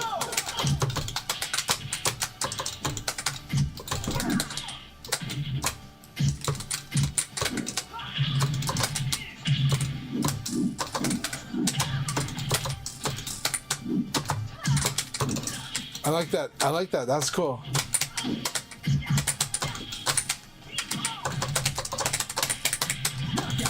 Okay, it's hard, but I messed this combo up, so technically, because she could have tech rolled on like one of those last hits. The second to last hit could have been tech roll, but it's really hard. But I did mess it up. This combo that I do is very easy to mess up, by the way. And every character, it has a different timing with almost everybody. But I kind of just feel it, so it's like, it's visual muscle memory now. So where it's like, oh, I'm fighting Vanessa, this is what it feels like doing that combo.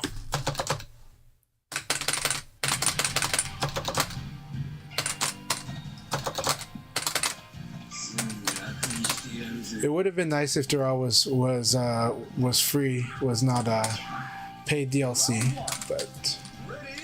but it is there testing the waters, so they know whether it's sold or not, whether Doral's sold or not.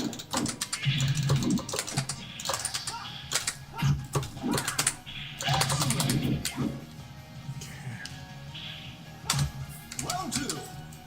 Ready, go! That was really cool. This is a fight exchange. Oh, that was opportunity.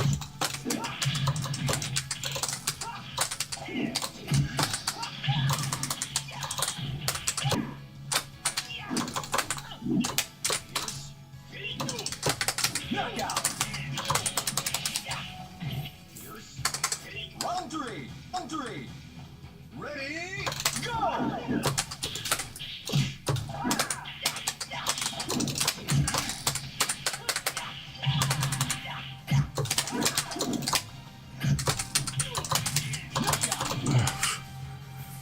Good game. Sorry I went a bit harsh on you, Hectic Fall.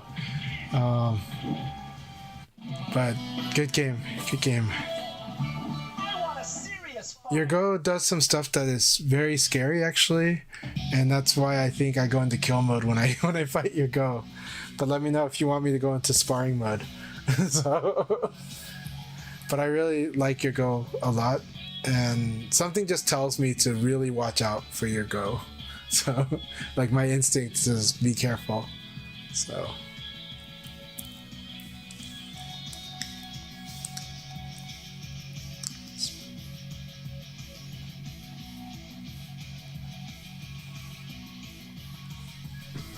Okay, let me see if I missed any other messages. And thanks for your patience, especially Platinum Trophy. If I missed your messages, I apologize.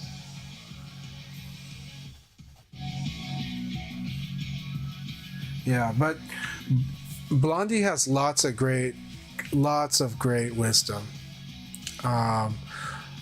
So Chris Enlow 6085 on YouTube is Blonde One, and they're an amazing player. I met them during Virtua Fighter 4, and just lots of good memories, and always great chats too. So again, I just hope you're doing great, and I'm really appreciate you supporting. And I like having the YouTube chat be lively too.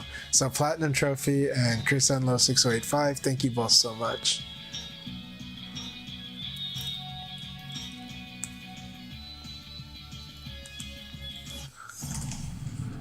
All right, Radomir, let's do this. Here we go. Round 1. Ready, go! Very nice guard break in the throw.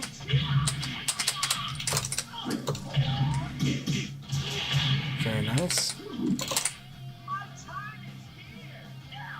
Hey Jimmy, good to see you. How have you been doing, man? I hope you've been doing really well.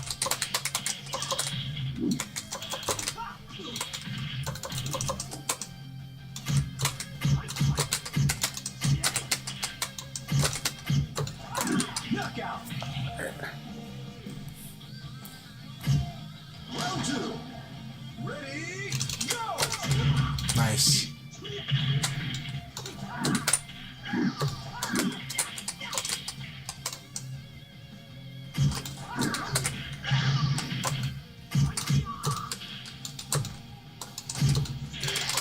I like that.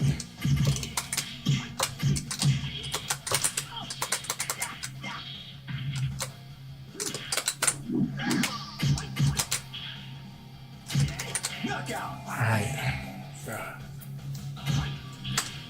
Round 3. Ready, go! Good. All right. Good punch down. Nice.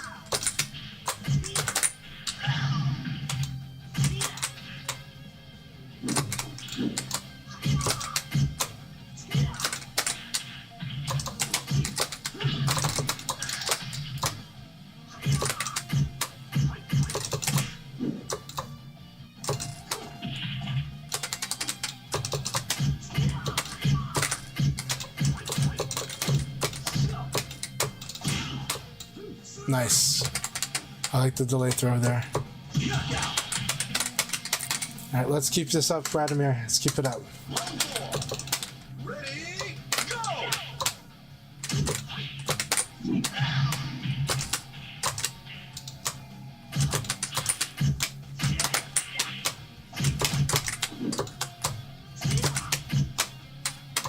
Nice. Combo this. Nice combo.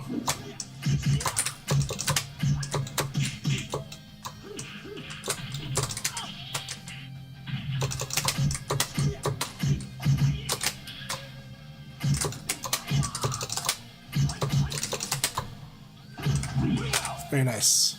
All right, here we go, Radomir. Let's put it all together. Ready, go!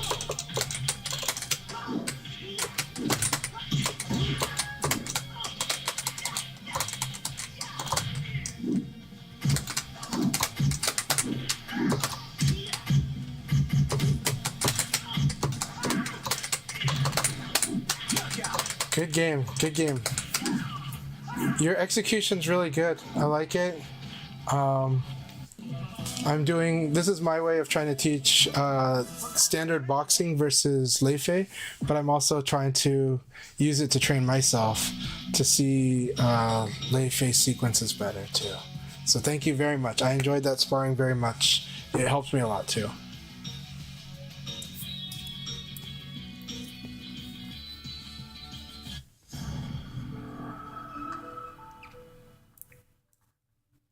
So Jimmy said, good to see you too. I have been a little bit busy just messing and ranking. How are you doing? I'm doing good. I'm back playing VF, having a good time, and excited for watching Frosty Frostings this weekend. And I'm really happy to see you.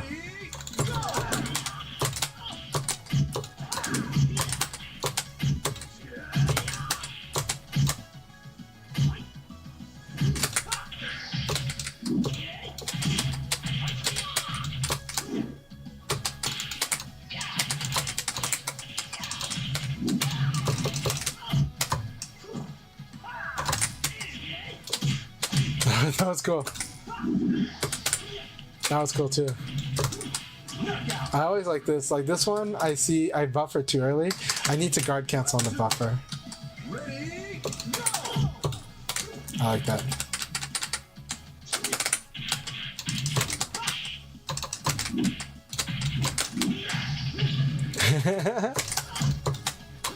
Nice. I like the throw there.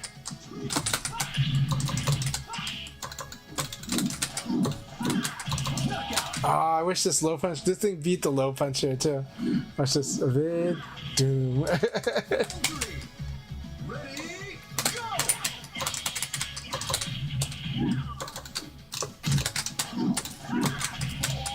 Okay, can't do that there.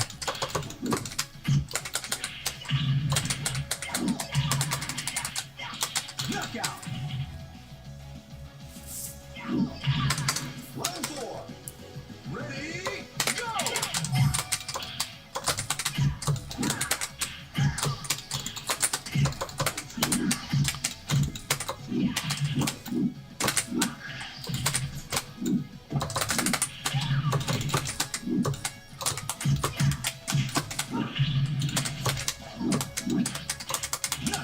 All right.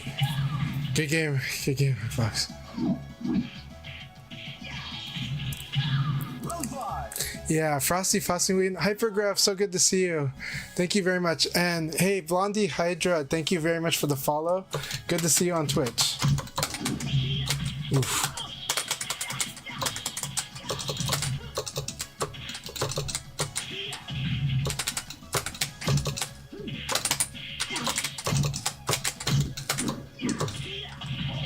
That was a scary punish. Good game, Dr. Hugbox. Good game. That was a lot of fun. Gotta remind myself of all the follow-up moves. This kick, kick, kick. Definitely the thing I'm gonna start punishing, but I'm training myself to watch more. It's a lot of fun. Thank you all so much. That was a very, very fun second league battle. Stop ducking. My highs and throws don't hit when you crouch. Yep. Now that's the power of crouching. Crouching is really powerful in this game. So powerful. However, it has a skill requirement. So there's a skill barrier to good crouching, right? That's what's beautiful about it. Simple thing, but it requires you to use a lot of knowledge and force mix-up when you have to, or reverse mix-up. Really, that's a big skill in this game. Being comfortable putting yourself at -8 on purpose is really strong in this game, because it will build your skill of reverse mix-up. Reverse mix-up is an insanely scary skill in Virtua Fighter.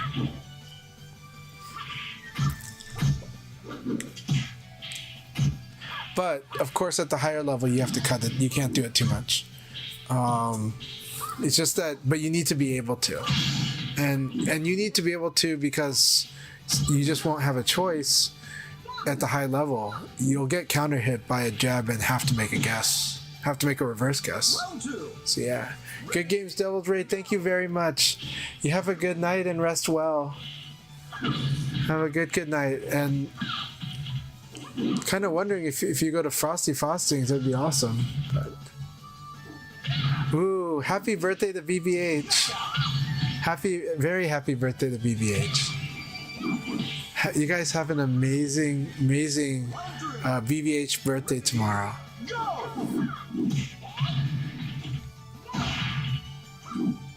So HBD BBH. So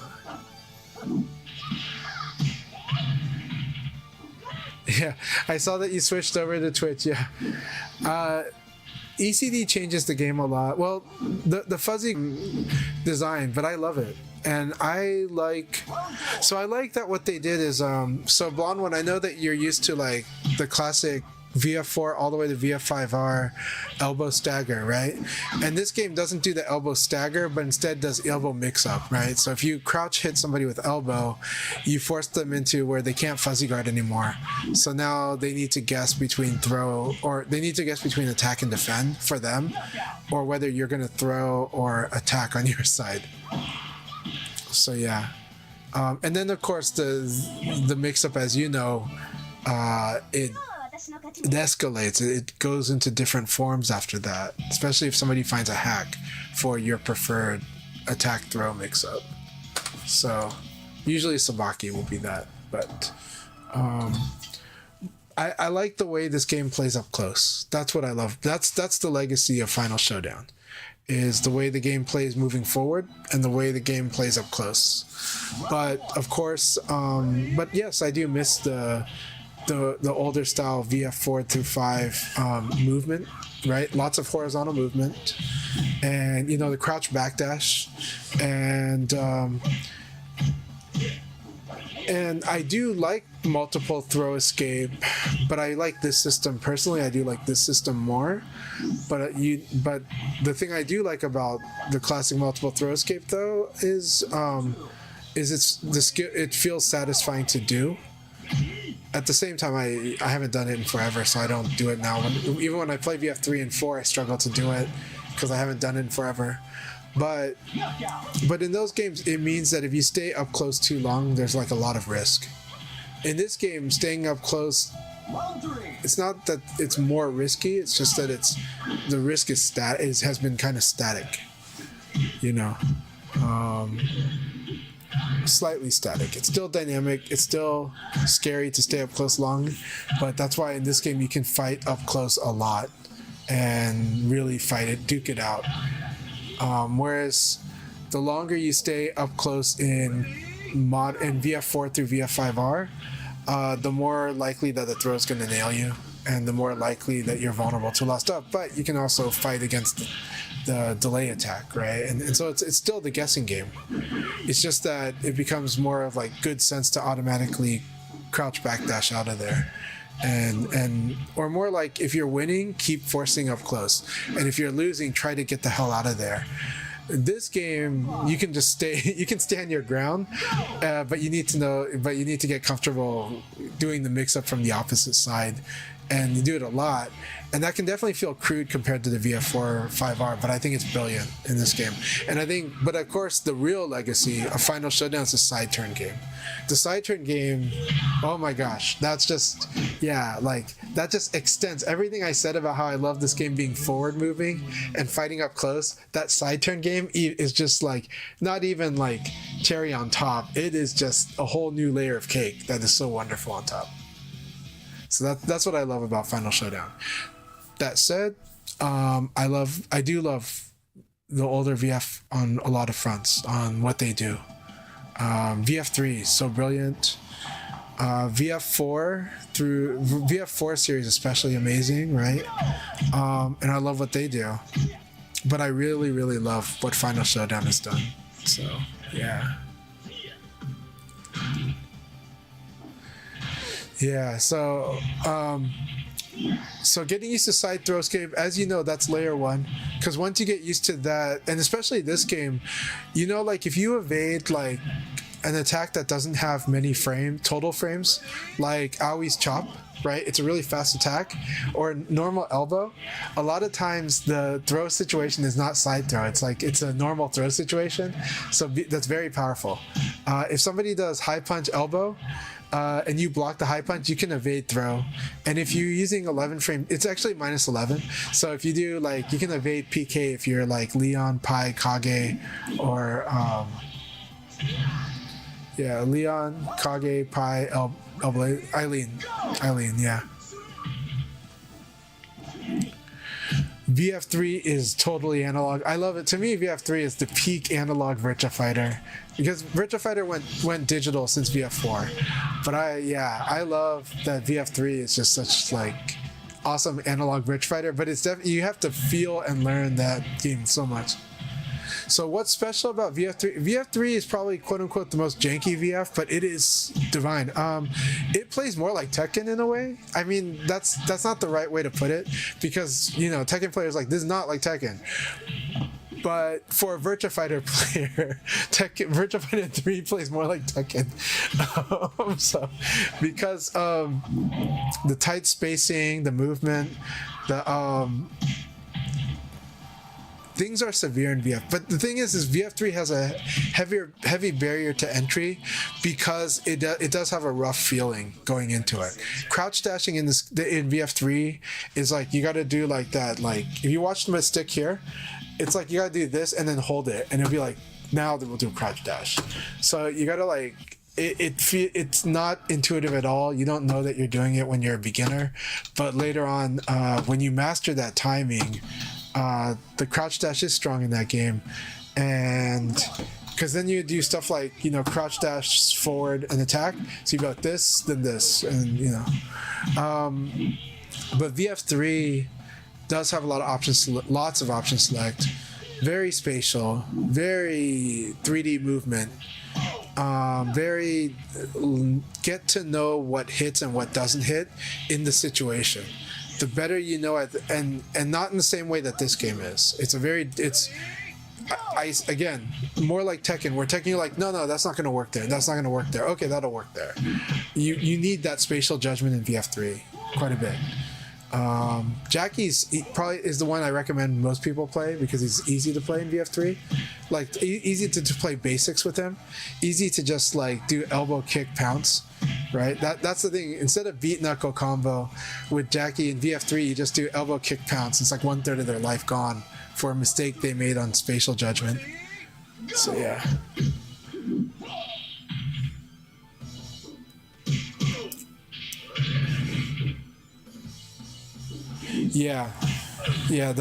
So VF4 is when the game went really digital, went very binary on a lot of stuff, on like yes or no, pass, fail. VF3 is very analog, and so when you're learning it, it's a lot of like, there's definitely an experience gap that you can sense, because you're like, oh, low punch doesn't connect here, and low punch connects there, but I know he's trying to low punch when he can't, so I'm gonna elbow kick him, you know. And but then there's a lot of movement too. Yeah, definitely main Jackie in VF3, especially with the way you play. Actually, Noodle, Kage in VF3 is super evil. Kage in VF3 is the ultimate character.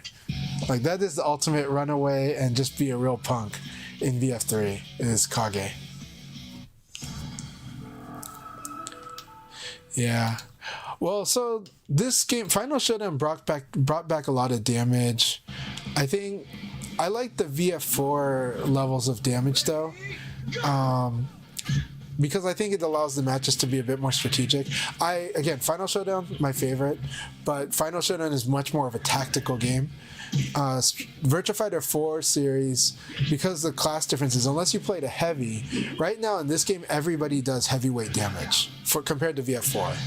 But in VF4, they are doing damage, but kind of got to work for it. But Jeffrey and Wolf definitely do like the most damage. Well, Kira and Jackie and Kage do a lot too, but they got to work for it. But there's a strategic flow in those games that like in this game it exists, but you kind of like, there's a lot going on, but things can be won very quickly on tactics in this game. You can be very tactical. You can be like, okay, I'm just gonna target doing this, and they might not suspect it, and I'll tactically get the win, right? And so, like in this game, I do build reads very quickly, but I'm making a lot of assumptions too on my reads. And so the certainty of my reads are not nearly as high. Whereas VF4, by the time we get to the third round of VF4, and also VF5 vanilla, I probably have a lot of reads by the time we get to the third round in those games. This one, I have impressions. I think I know what makes you tick. I think I know what you're likely to do. I have a feeling, and I have a good sense. But I will say, when I play like VF5 vanilla or VF4 series, that one, like you get intimate within one game, and it's still fast. It's still very fast, but you get very intimate in by the time you get to that fifth round, it's super intimate. Like we're playing like layers 3, 4, 5, 6, 7 on the fifth round of a single game in VF4. You know, so yeah. All right, so you guys are not able, and I'm stuck. Look I'm locked out. Do you guys see me locked out of my own lobby? No, I'm not. My bad. That was a fake out. I was over here. Okay, so we got 10 I guess it's what people are saying, right? Is that at 10 people? Is this really how it is? Do I got to start doing double lobby like Akaya do, like PlayStation and PC at the same time? But I would need a streaming PC for that. I need a streaming PC to handle that. Well, I could stream to my laptop in the future. I'm thinking of how to set it up, but then I would just be hosting and not participating. What happens if I go to spectator? See if somebody jumps in when I go to spectator.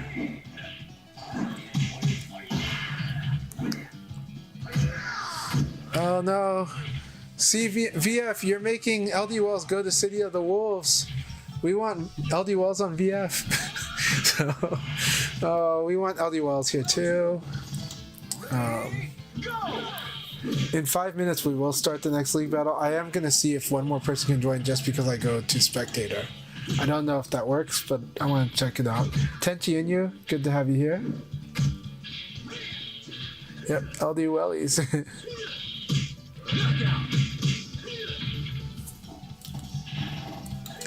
And LD Wells, though, it's really fun battles, man. Always love fighting, yeah.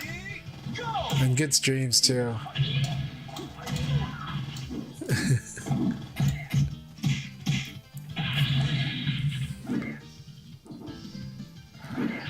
So Blonde One is a fan of the simplified weight classes in Revo. It is true that in Final Showdown, every character is their weight class. The one critique I've heard of it, Jimmy PKG and some others had this critique, and I probably agree with them. Some feel that it might have been overdone in the case that lightweight characters now are like ridiculously strong against the heavies. Like Eileen is specifically really strong against the heavyweight characters now, and that was her weakness before. But it does feel like that feels almost overcorrected, because when you're watching Eileen do a simple setup and then combo for over half life, it's like, wow. Okay, so Tenchi and you, are you doing okay there? Taco guy, is he checking out to see? Is he's trying to readjust the connection? Let's see. It was great. No, I hope it'll work out. Keep it up. Thank you guys. Yeah, City of the Wolves looks really good though. It does. Okay, good. I'm glad to hear you got the greens and yellows now. Ready, go! Yeah, we will do more leagues tonight. Yes, we're gonna start the league battle in about 3 minutes. Probably, actually, let's just say after 2 more battles. After this battle and 1 more battle, we will start the league battle. I am gonna take a break in the next one, but I'm having a great time with you all.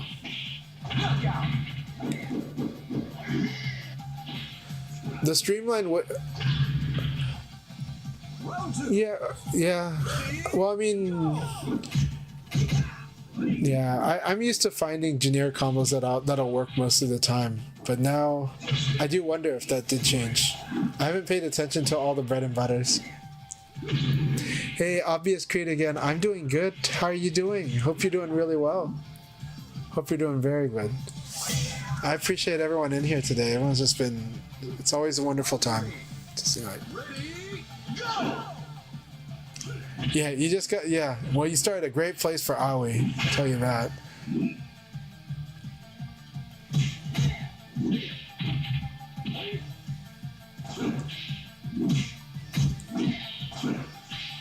So DJ Syrup says, I like that multi-throw escapes. Felt like you could build defensive layers through execution like you would often. No, I agree. That's very true. That is one of the best defenses for the multiple throw escape system. Was it is satisfying too. And just knowledge, and it definitely is a skill check. It's a real skill check, and building those defensive layers opened up more offensive options. Vice versa, yeah. And a thing that I used to say was that if somebody, the thing I did like with multiple throw escape was that decision. Do you want to commit to doing multiple throw escapes? Like, how many do you want to do, and how much is too much? Because of the risk of other options coming up, right? If you go way too far with the delay attack becomes too strong against you. So, but of course the goal was to get as many as possible without making you more weak to options. So, but some players always wanted to go with 4, right? And that's like a lot. So yeah. But I also still love that like Idazan, even during multiple throw escape, Idazan would do like 1 to 2 throw escapes at most. He would just guess correctly all the time, and it was just nuts. But yeah. Knockout. So 4 Evo was your introduction to VF. Yeah, 4 Evo is an amazing introduction to VF, and it's a big one. It's a big one for sure. Go! All right. So wonderful to have Calamity in here and Hypergrav. I will go back into switching as a player. Well, no, I want to take a break on this one. I want to play against Calamity so bad. Noodle too. Okay, I'll play this next one. I'll take a break on the next one. It's just like, because they just came into the room. Gotta do it.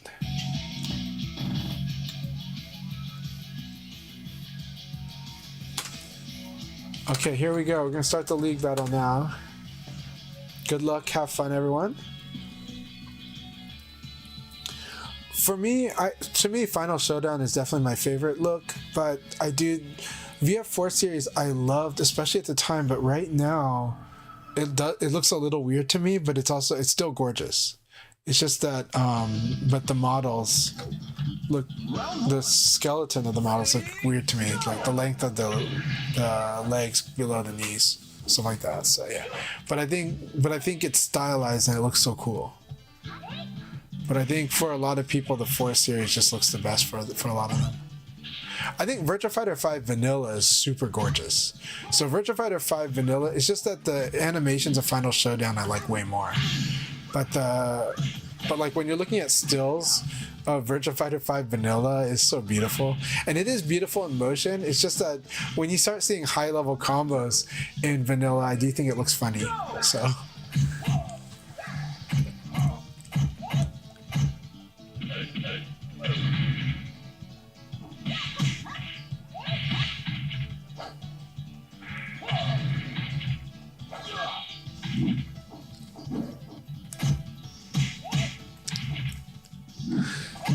The stages are super gorgeous.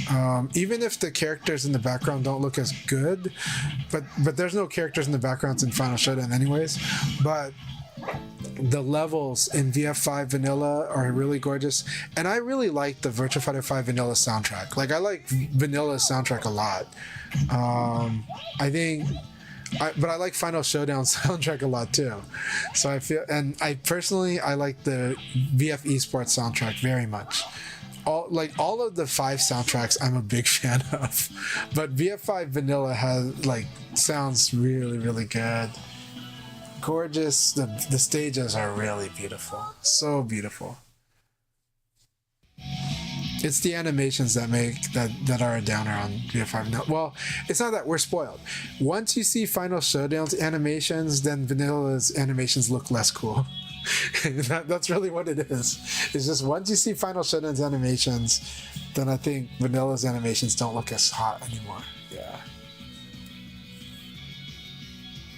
But because they were working hard to nail it. They were working hard as a console game, right? Final Showdown was more of like, can we do it? Yeah, we can do it, but we got to do it on a budget. Let's try this approach where we release it as a game on Xbox Live, as like a download game, right? So that's what happened with Final Showdown on console. Virtua Fighter 5 Vanilla was really definitely had resources put into it to be a console release, though we were very spoiled as a community because Virtua Fighter 4 Evolution had all the budgets thrown at it to be like a real big console game without doing a story mode. The story mode is the only thing they didn't do, right? The only thing they didn't do in Virtua Fighter 4 Evo was the story mode. So... No, well, I think that is what their plan is to do with quest mode. I think that's World Stage is like a sneak preview of what of a direction they're considering. So I think so, yes. Round 1. Ready, go!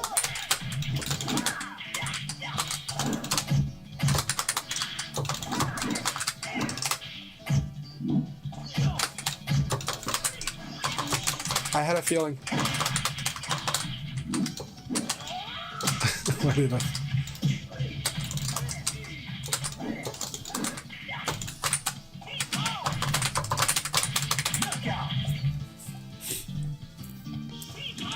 No, me too. I am a big fan of quest mode. It's my favorite mode in all fighting games.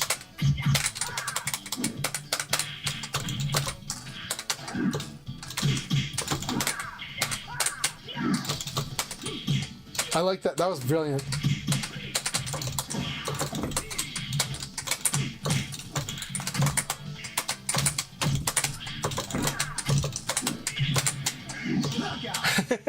I didn't expect him to do the backdash. That was really good. Ready, go!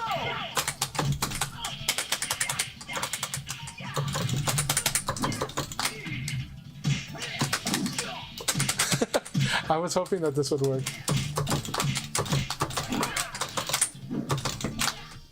That was so fun. That was such a fun round.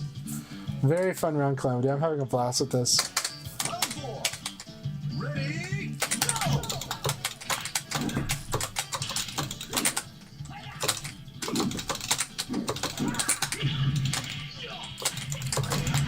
Oh, beautiful media. I love that. Look at that.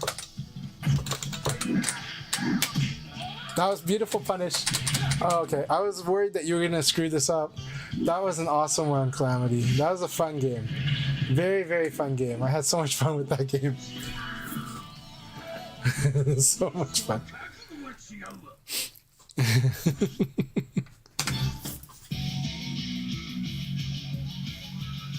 That was a blast. Yes, we all remember the cheesy in-game commentators in VF5 Vanilla. We love them. I can't help but wonder if one of those was James Milkey. But anyways, but yeah, I really enjoyed the VF5 Vanilla commentary. So much fun. I didn't like turning it on myself, but almost every other person I knew would turn that thing on by default. So a lot of times at offline sessions, I would hear that commentary a lot. It did make it fun doing the whole CPU versus CPU and then people betting on CPU versus CPU tournaments. So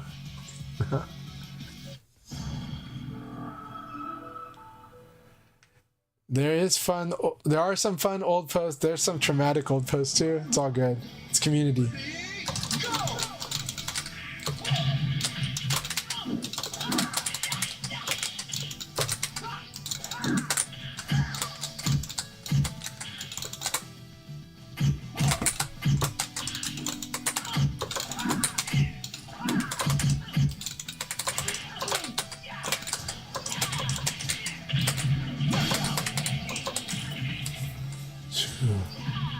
Round two. Ready, go!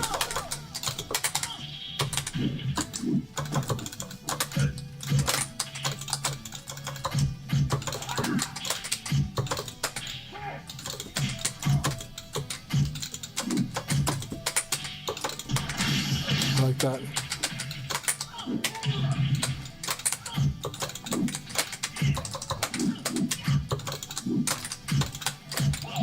I like that you're trying to go for the low throw against Fuzzy. Good.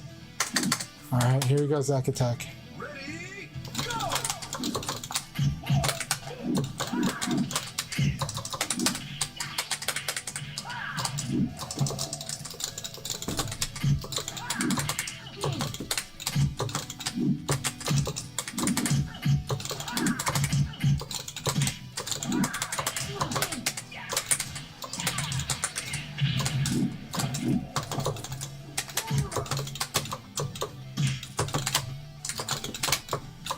So what are you going to do against this?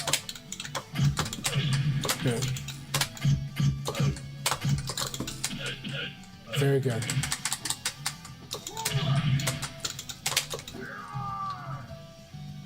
Time's up! Alright, here we go. Four. Ready, go!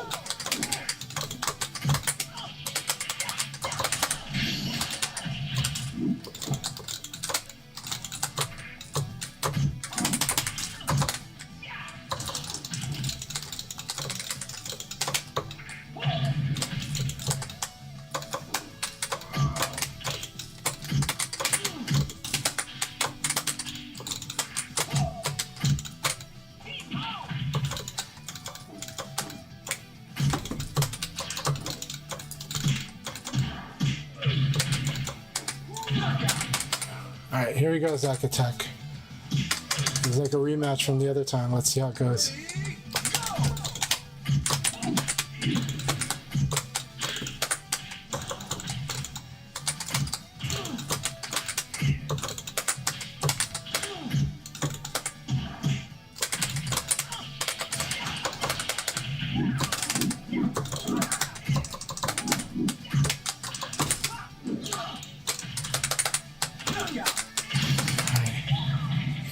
Good game, Zack attack.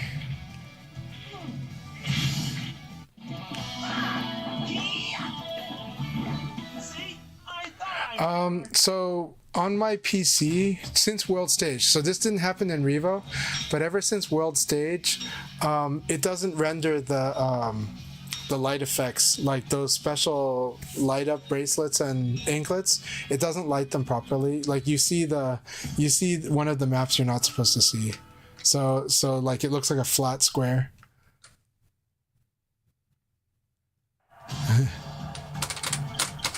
But yeah, it's been like that ever since World Stage. It wasn't like that in Revo on this machine. Round one. Ready, go!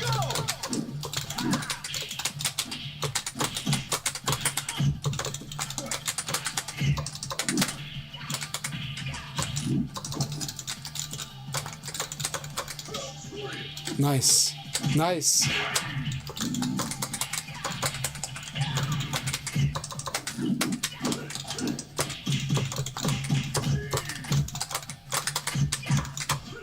Nice, there you go. Combo him. Round 2. Ready, go!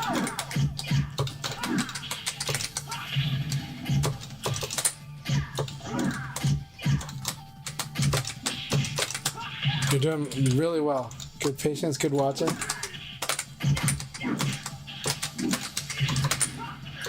Knockout. Round 3. Ready, go!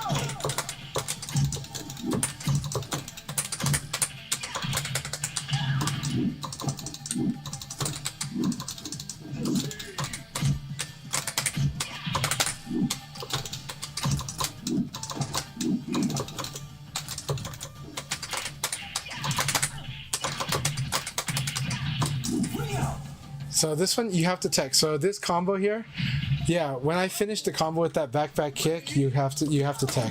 If you don't tech, that's what happens.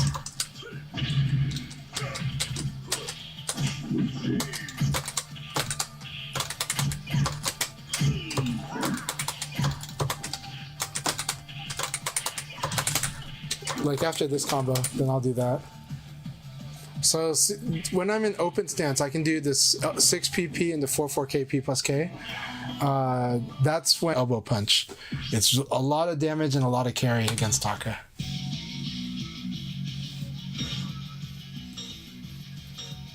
Good games, Baba. Keep it up. You're improving in this matchup a lot, actually. So I want you to know that like you're playing this matchup way better than we played before. Keep it up. Round 1. Ready, go!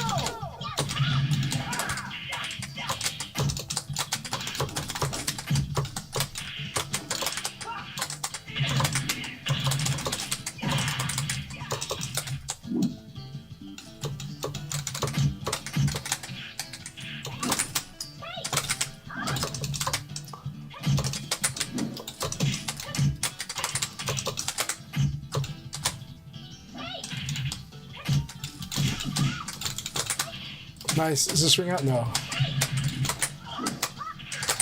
Knockout. Round 2. Ready, go!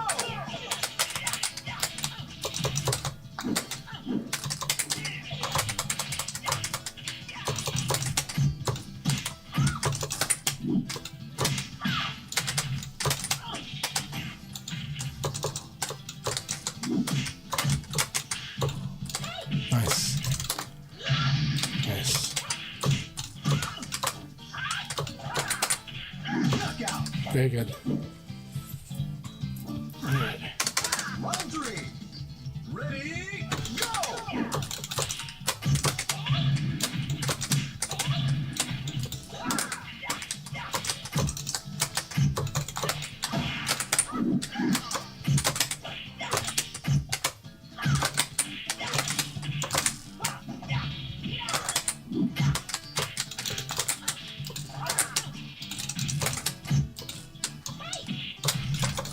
Knockout. I had a feeling. Round 4. Ready, go!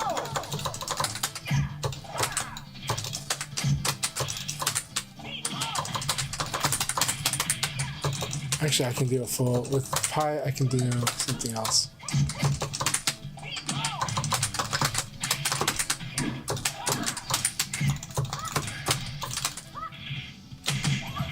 Nice.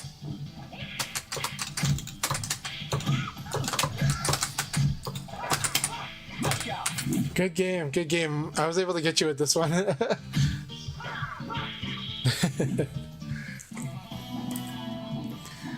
Very fun game, Hypergraph. Thank you so much.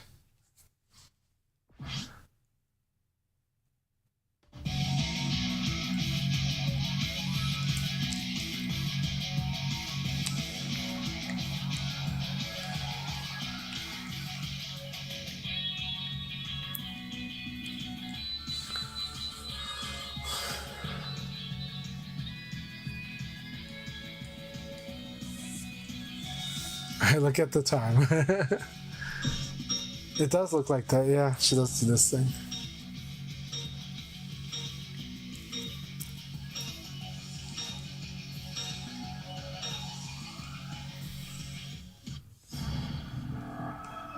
All right, hectic fall, here we go.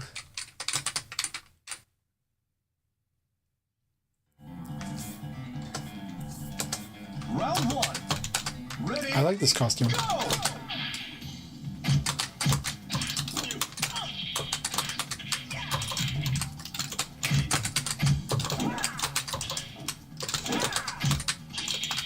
That was cool.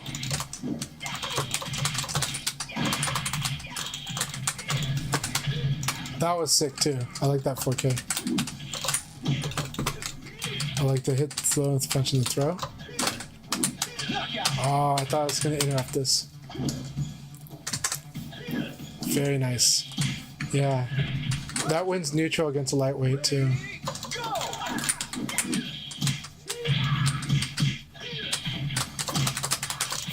Oh, that's a ring out. Good round. That was sick. All right, hectic fall. That was excellent. This is what I'm worried about, right? Ready? Go!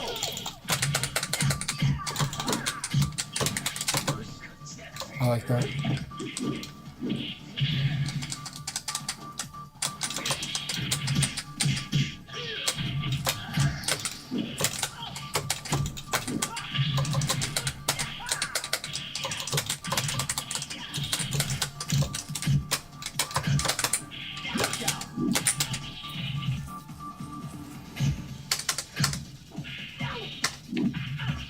Round four.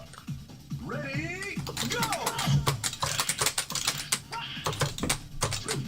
Beautiful low throw. That was so good.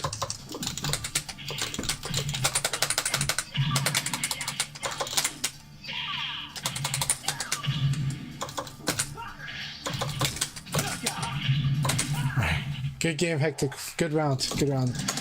I gotta still fight this out. I'm gonna die. Let's see. Ready? Go! Gotta roll to the side.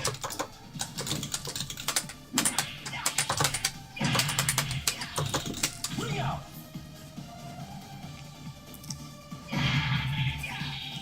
Oh, good battle.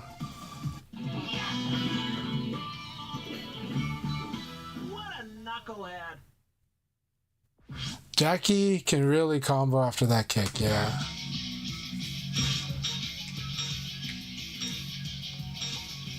Yeah.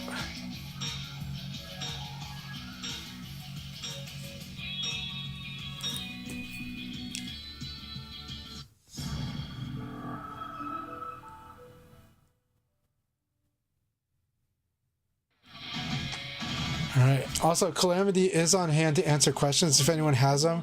Calamity has wonderful insight in the game and superb execution.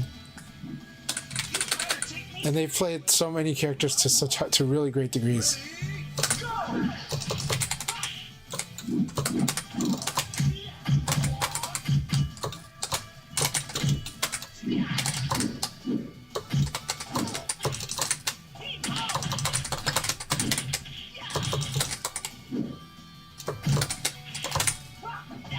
Excellent.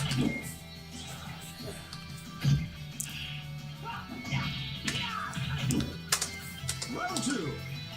Ready? Go!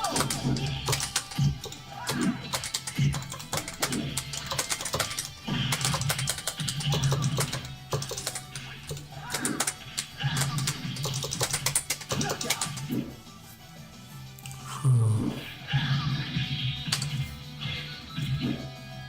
Round three.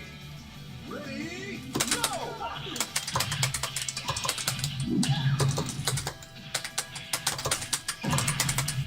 Phew. Ring out.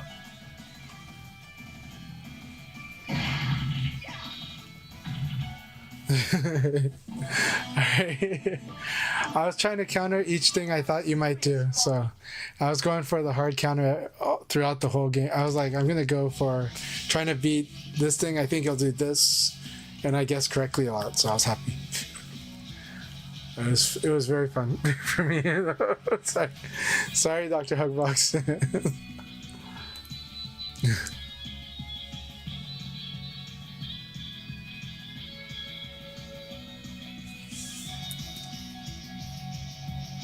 No, oh no. So Zacatech.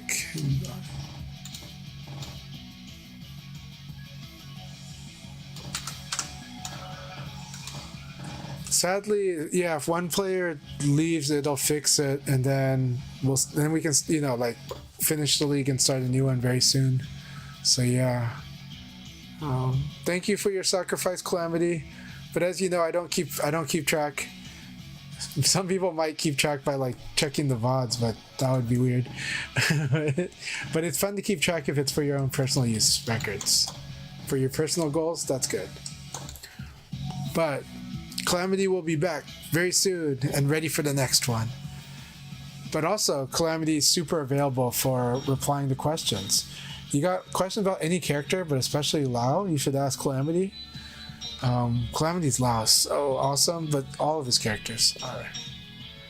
Calamity's Jean scares the crap out of me the last time I fought it, I think. Alright. Noodle Key Blast, K1 Blast scares me too, but it's so much fun. Round one. Ready, go!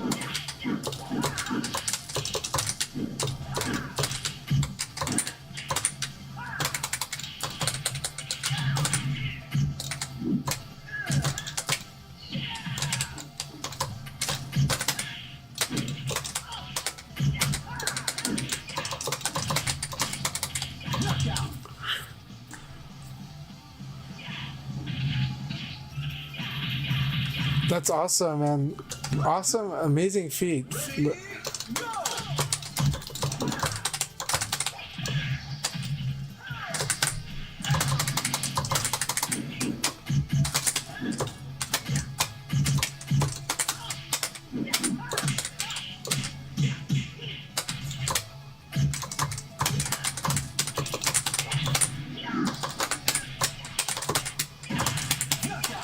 Whew.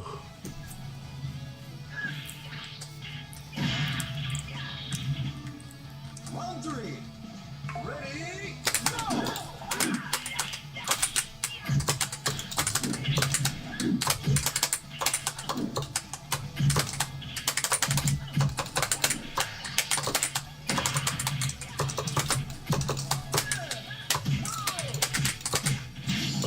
There it is. And there's my stubbornness. Good game, Noodle. Very good battle, my friend. Oh my gosh. And you pulled off a very sick corner combo there. So thanks for beating me good in the corner there. Those were intense. Those were like intense challenges. And I think you do like the way that I like to space check too. So yeah. Oh no, Tenchi, if you want, you can use YouTube you can watch on both YouTube and Twitch. Ready, go! Nice.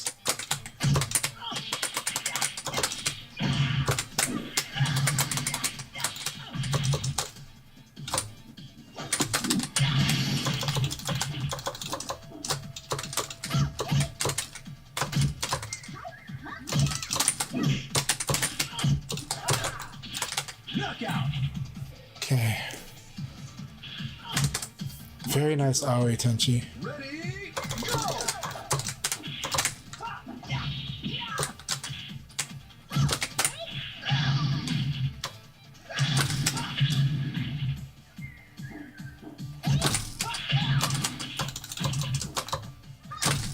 Knockout! So this is a low, and it's very strong against Aoi. It is one of the best moves to use against Aoi in general, so she has to work around it.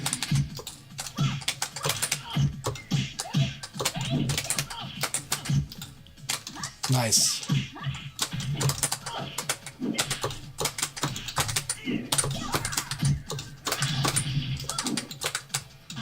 Very good. Yes. Beautiful. Yeah, make people scared of lows, doing lows. The problem with that though, if you use this approach, Leon has a lot of ways to deal with it though, right?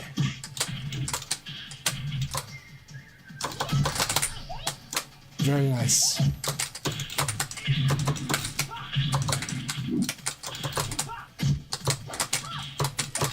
Very good.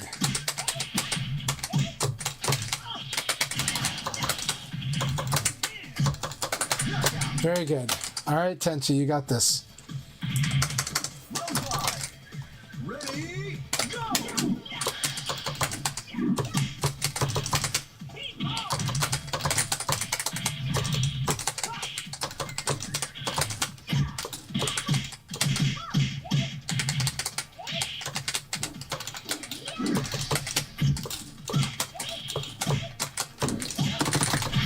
Oh, that's it. Good game. Good game, Tenchi. That was a lot of fun. Lots and lots of fun. Good game. I had a lot of fun with that one, so thank you very much. Very good one. All right, Noodle, congratulations. That was really good.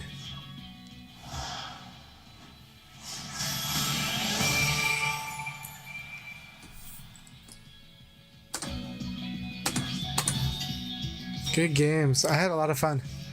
Yeah, so with Leon, you do have to worry about the low threat. The 1K is a huge, scary thing. Because of that, because of that low threat, the 1K especially, it just makes it creates a high risk for her on a lot of stuff. But she's got amazing mids. Just use the really good mids against Leon. That's really the key. Mids and throws, right? Your core basics, they're still as strong as ever. Leon can't, mids are like, are telling Leon, don't crush me. Also, if he's mixing up like mid lows, then evade. Evade to his back is so strong because, well, mid low mix up sucks because of evade, right? So stuff like that. And so when you master punishing the lows, both from guard but also from evade, so strong. And then of course you can crush. So if you really want to be blatant, Aoi's crushing, right? Like Aoi doing like hopping descending punch into low throw is so strong. But also her chop is good. So she can make Leon play specific ways, just like he's trying to contain her. Now the downside, if you go too defensive with Aoi, the risk is that Leon has a launcher at high, mid, and low attack. Fast launchers at high, mid, and low. It's just that normally he needs like counter hit. So if Aoi tries to use defensive techniques too much, that's the problem, right? But if Aoi just uses simple mid attack, it's like deals with all of them. so her mid attack game is very powerful against Leon, and just like your use of your judgment in the neutral, very strong, can be very strong against Leon too, but it can be risky. But it's still very strong. So I thought you played very smart in the last 2.5 rounds, and then but I'm just pointing out where Leon gives Aoi a hard time, but then she just deals with it very simply. Just simply put, using like your mid attacks is good. So yeah, so exactly. So what you did was correct. Like everything your adjustment, especially in the last 2 rounds, were superb. Like your game plan in the last 2 rounds were really good. It's really good.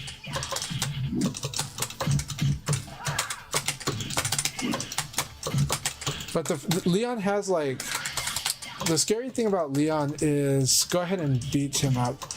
Go ahead and practice combos against Leon here. So Leon's two-handed attack is very scary against Aoi too. So understand that, like, basically, I just don't recommend using Tenchi too much against Leon. Ready, go! unless you know exactly what he's going to do, and then do it. But it's just your threshold for how confident you are in your read's got to be a little higher when it comes to Leon, just because of the risk he poses, right? Because he can like hit you with this, and that'll combo you. And so he can mix up high, mid, low. So if he sees Aoi doing reversals, he's happy. And he sees her doing Tenchi, he's happy. But if she does it strategically, very powerful, scary against him like anyone else. And then also, her mids just keep him like, he can't do much against her mids. He's just like, okay. So you just got to be like, calm down, Leon. Calm down, Leon. You know? So... yeah, no, you did fantastic again. So I appreciate you. Keep it up. Your Aoi is very strong, and will only get stronger. But those are the insights. And again, the universal recommendation against Leon is to evade to his back. Ready, go!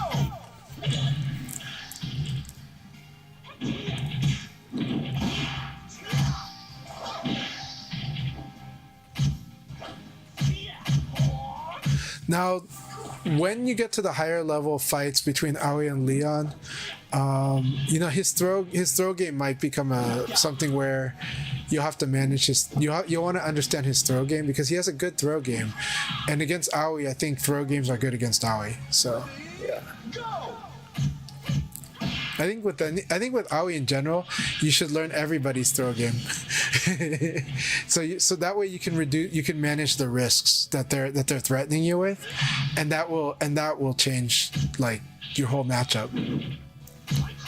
Because I think throws are very good against Aoi, not just because of reversals, but just because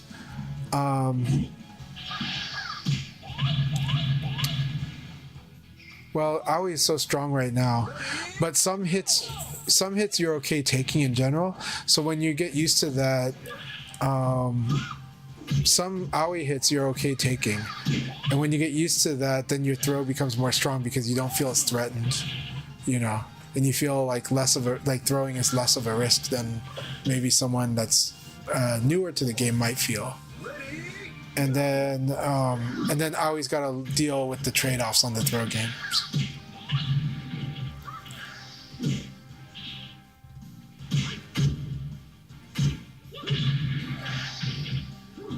They are, yeah. You're right. No, good. Your intuitive sense and your sense of the move list and your thought process is really good.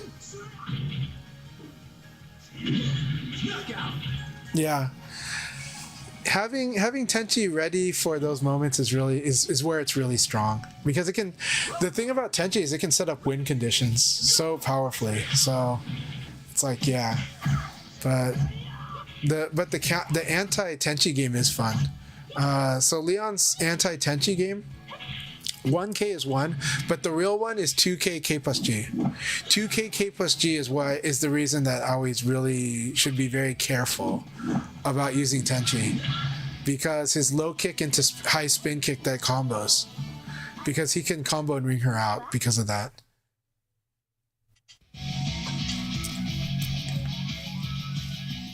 Like, she really will feel like she's threading a needle. Good battle, good game. Let me see here. Switching to spectator. I'm gonna use restaurant, be right back, but yeah. Ready, go! Yeah. So the move that I overuse. But the move that I overuse is really good against any kind of Tenchi Aoi. Because it just like it's hard for, like, she has to commit to avoid getting killed by that move. She has to commit so hard. Yeah. Hey, thank you, Dr. Hugbox. My pleasure. Get some good food in you, and thank you very much. Always a pleasure having you here. Always love your fight. I like your Leifei, and I like your sense of humor too. And just always pleasant in the chat. Thank you so much. Those Tenchi's talk as 4-6P nicely, yeah. That's true.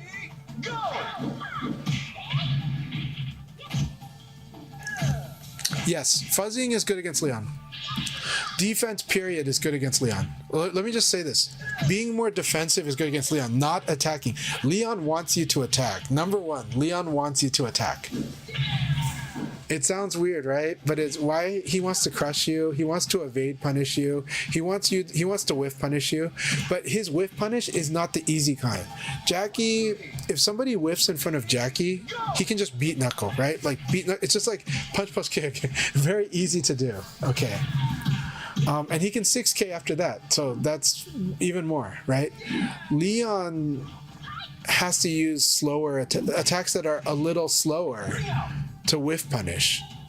So Leon likes to set up whiffs, and so he's doing whiffs as a read. He wants to read into a whiff punish. He wants to react very fast on situations where he already ducked. And then he's like, oh, you hit a button, so now I can hit a button. That's the kind of whiff punish that Leon does. He's not good at I have a fast attack, and so you'll be dead. The moment you whiff in front of me, you're dead. He needs to make you whiff on, and so you're whiffing on his terms when he whiff punishes you. Kind of like Lao does too. And so Lao is similar in this regard. And so, except that Lao has Force XP is really, really good actually. But, so because of that, like, if you just play without attacking, it's actually strong against Leon. It's when you try to attack like too much that Leon can actually really blow you up really badly. Yeah, but this game plays all the skills. So your opponent, not all of your opponents whiff punish the same, and not all of your opponents zone the same, and not all of your opponents mix up the same. And so it's really about the way that they play. And so when you fight different Leons, you know, you'll find this. But generally speaking, the challenge for the Leon though is that even if he was the type of person that just like was to stand still and then whiff punish you the moment you whiff in front of his face, it's hard for Leon to do that. And Calamity could tell you that that's actually hard to do it for Leon, and that you can sense that as his weakness when you play as him. But whereas other characters have a thing like just hit forward and kick, you know, or just hit back and kick, you know, stuff like that. And Aoi just says just do KPK, right? Leon has KK. That's not KPK, you know. So Aoi used to have this big weakness until Revo World Stage, until Revo, because of KPK. KPK is what allowed Aoi to suddenly like be able to whiff punish. But I used to say in Final Showdown that she's a character that struggles to whiff punish and has to work really hard to whiff punish. But that all changed in Revo.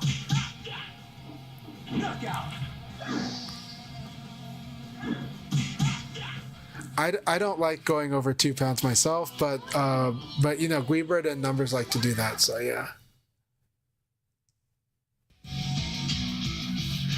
Yeah, so with Leon, that's why you see me doing stuff like put myself in mix-up and to play the mix-up, to play the reverse mix-up, because Leon has good enough like reverse Nitaku. He has good reverse Nitaku. I hesitate to say great, but he has good reverse Nitaku. And so that's what I do. But yeah. And so forcing Nitaku, but also putting yourself in Nitaku just for the sake of the guess. Sometimes because you have a read. Because you're like, oh, this person is likely to do this if I put myself there. So sometimes you put yourself in the situation on purpose. Aoi is very scary if you get good at that skill. Just Go is terrifying if you get good at that skill. Like that Go's game is like okay, not only does he want to like put you in a mix-up, but sometimes he like to put himself in a mix-up to win it. You know? So. Round 2. Ready, go!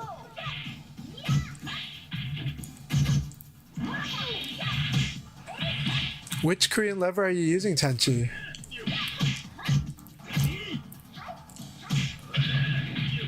Oh yeah, Tenchi, that was a really good match.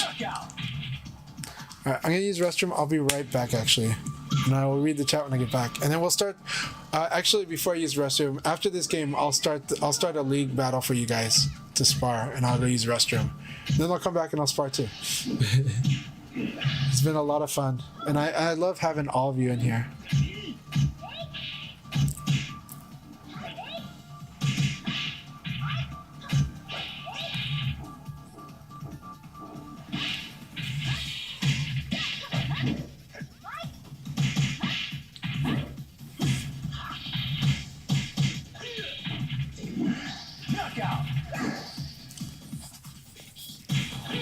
So here's the key to understanding why reverse Nitaku is good.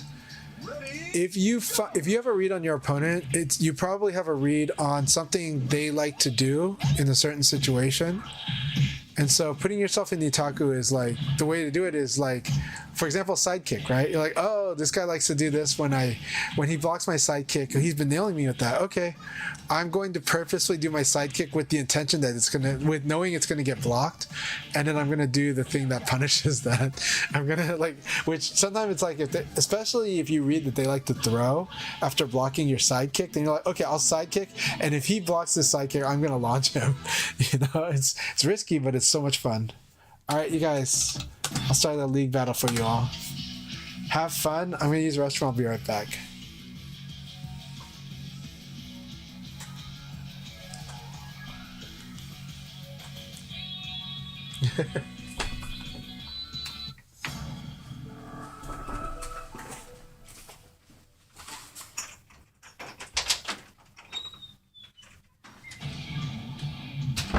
Round one. Ready, go!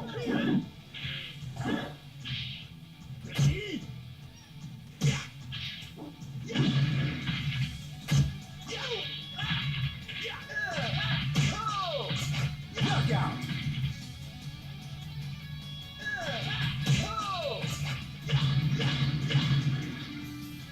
Round two. Ready, go!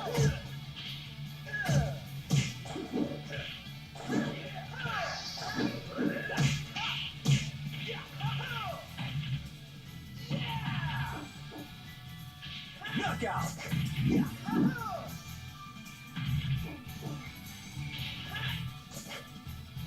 Round three. Ready, go!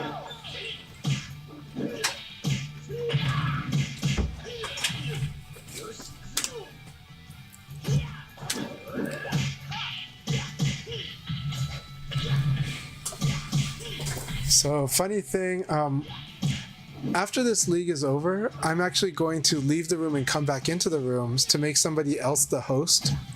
Okay, so somebody else will be the host of the room, and I'll stream it, but I gotta go to the grocery store before they close, so that I gotta get stuff for the kids for their school tomorrow. So I totally forgot to do that, so I'm gonna go to the grocery store soon. But I will leave the room and come back in, and somebody else will become the host. In fact, I think I can do that right now, but it won't show the matches, so I'll wait.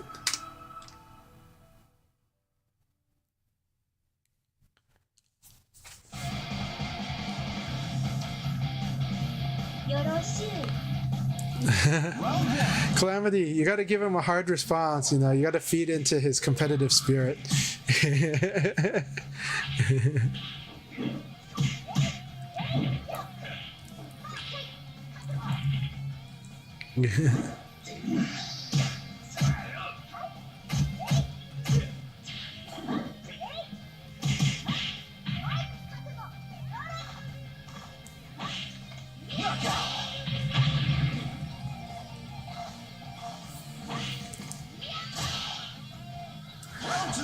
The Calamity, Lao versus Aoi is so much fun to play, in my opinion. I feel like I had to test so many skills out, and it was really challenging for me, but I love it. But it drives me nuts sometimes, but it feels good when I make really strong guesses in it. Have you mastered doing 4-6 plus K against Aoi? That's such a hard challenge, but it's so fun. it's so fun if you're nailing Aoi with 4-6 plus K. Ready, go!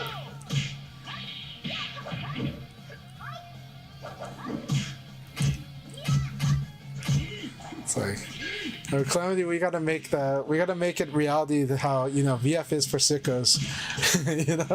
all the crazy stuff you and I like to try to go for and try to make work. It's so fun. No, exactly. Yeah. No, exactly. Calamity gets me. Calamity and I like to go internally, we're like sickos. We're like, I want to nail this move. I want to nail this guy with this move. And so, it's so much fun.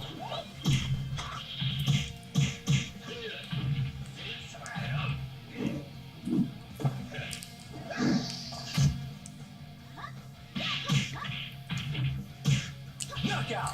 But honestly, I think Calamity knows as much as anyone, and Jimmy PKG too, knows as much as anyone that like the feeling I have, which is this game to me is like the sandbox game of fighting games.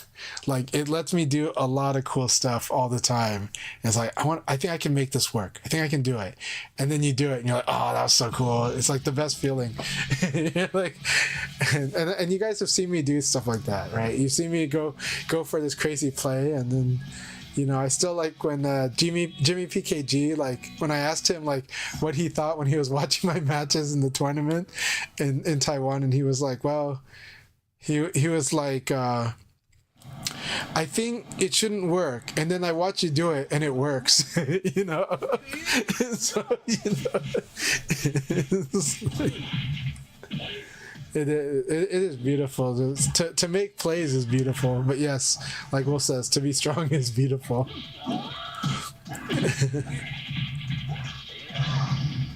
It is, yeah. Well, especially against Howie. It is. But it's as Aoi, it's fun crushing the sweep. It's fun. Now Aoi didn't have good low block and punish until Revo, because that was also a weakness of hers in Final Showdown. Outside of doing low throw, but still hopping descending punch into low throw by itself is like, you know, such huge damage. But I love doing that still, even though it's so risky. But it's like, oh, hopping chop so good. Knockout.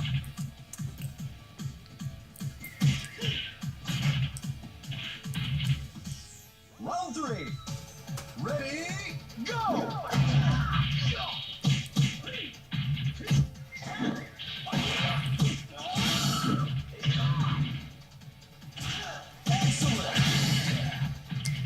Yep. So Calamity knows that Noodle is a very reactive player, so kick cancels is a very strong tool against a player that's reactive. If a player is if your opponent is reacting or like looking for stimulus, you know, to make decisions or commitments, then stuff like kick cancel becomes a very powerful tool.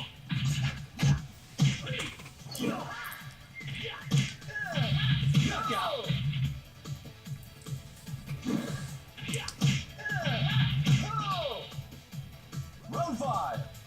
Ready, go! Oh, awesome, yeah. So you hold 3G neutral, 3P plus K. Hey, that's awesome. Yeah, now she can really launch that minus 18 lows. And she's had that, but it's just like a skill barrier.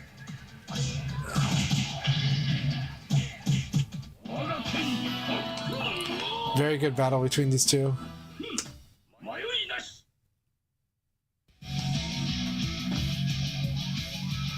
There's like one more round? No, 2 rounds still.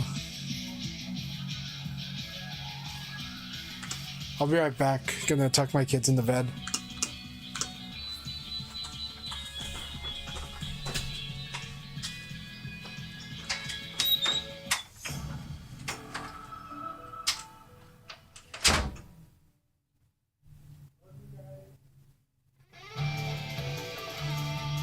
Round 1.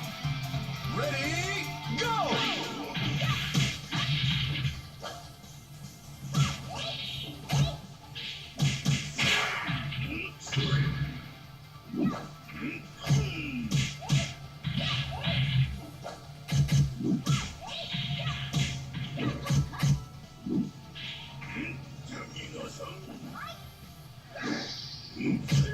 Knockout.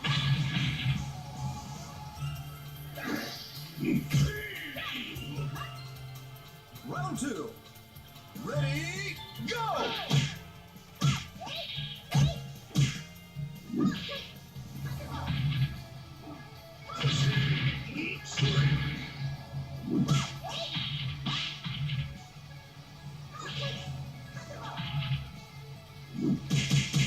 Knockout.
So again, after this game, I'm going to pass off the duties to someone to host the room, which means I just leave the room and come back in, and then well, no, but I won't be able to spectate then, which sucks.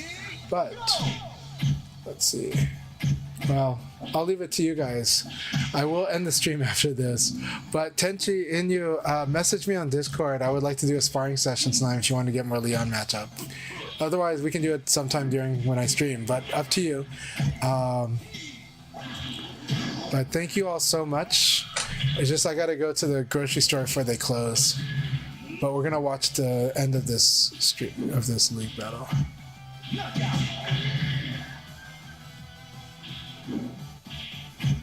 That is awesome that you taught Tengu Man the way to do the 3-3P plus K on a frame type minus 18. That's really good.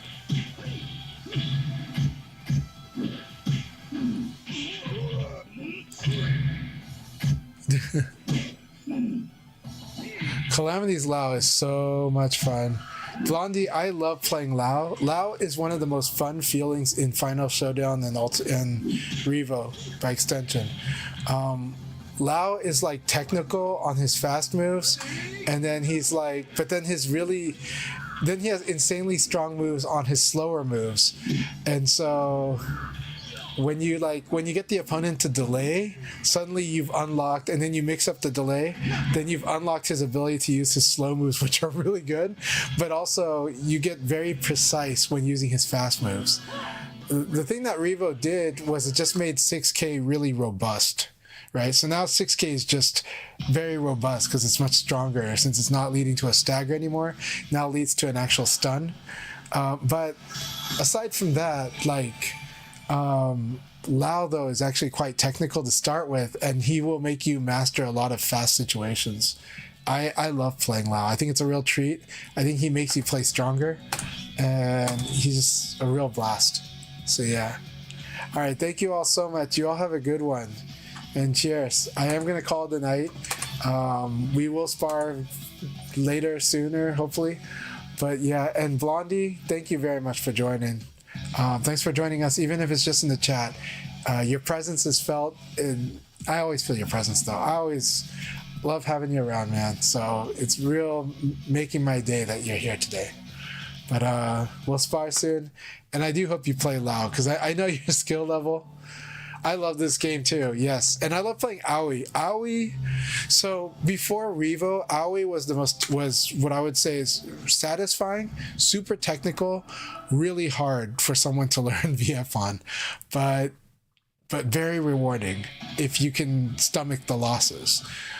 But at high level, she's very strong. Now that said, Revo has added her abilities to play at a low level very well, but she's also still the same, very technical, very at high level, super satisfying, and also another character I love playing and think is just a real joy and makes the game awesome. So yeah. Griever, awesome. No, I love having you here, whether it's in the chat or in the matches, and yeah, we'll be here. I'm really happy that you joined the league, and I'm glad that you enjoyed the session. You're playing awesome. No problem. So our tip for people that don't like the ads on Twitch, if you want, you can watch on YouTube at the same time, and then on YouTube you can always, if that ever has ads, you could rewind. But also, a lot of times they don't run to the ads at the same time as Twitch. So yeah, I stream it on both YouTube and Twitch, and there's a lot of people that watch both. They'll watch it on Twitch and they'll watch it on YouTube, and then whenever there's ads on Twitch, they'll just jump on the YouTube and then they'll chat on Twitch. So yeah, you're playing your Aoi really good, dude. You really are. We'll spar, because I'm looking forward to it, and I'll be happy to give you more Leon experience, because Aoi players do need Leon experience. He's one of the matchups that drives that can really, you can make a lot. Your sense of risk and reward can be way off against Leon until you gain experience about it. And so once you learn that, though, it'll just be a hyper application that you can do anywhere else, but you can still play how you want and adjust the risk reward properly against each character. But Leon is the one that really, like, what he does is that he amplifies her risk. Simply because her defensive tools now, like, need to be more thought out against, depends on the Leon player, right? Some Leons are going to totally lose to it, but she's going to build a lot of awareness, and you'll get so much stronger just getting good at that matchup. But she is very strong in that matchup now. I would say in the past, in Final Showdown, I'd have to give Leon the edge against her, but in this game, I'd have to say, like, you almost have to say it's probably Aoi. But at the same time, it's still a very good, satisfying match between the two. But I also think that all of the character matchups are pretty satisfying for me. But Aoi versus Leon is incredibly fun. And as you get more and more familiar with all the different aspects of it and what the threats are, where your risk is greater, you get better and you'll like it. And you'll definitely learn how to control people with mid attacks and throws. Like, that's the thing you're going to learn against Leon, and the power of evading to the back. Let's see So, how many seconds you'll last. Are you ready for this? yeah. Jin is a friend, and we both are in the same town. And yes, I did. I taught Jin quite a bit. Yes. So.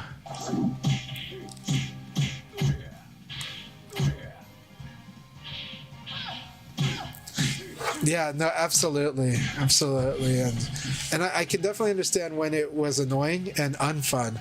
I'm really glad you stuck it out, and now that you're having fun with it, keep it up. I really liked your strategic adjustments, though. I really like it a lot. Good evening, and hey, good evening, Numbers. Also, Numbers, are you streaming right now? Should I be rating you? Are you the person I should be rating? I think I should rate Numbers if Numbers is streaming. Of course, there's always LD Wells if they're streaming too, but they might be doing City of the Wolves. We'll see.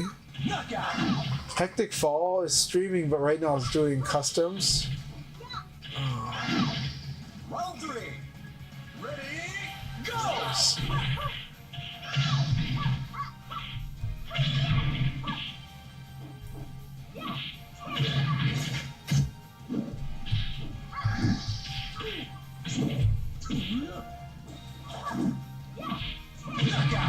Alright, it looks like Hectic Fall will be the person we're going to end up rating. I see. But I do want to support you too. But right now, I'm going to try to support VF first when I can. Don't. Alright.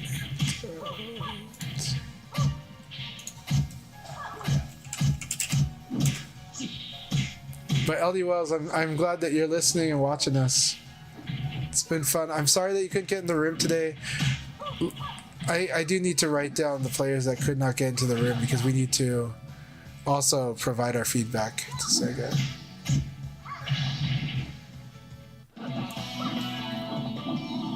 I've got grace and power. You've got zip.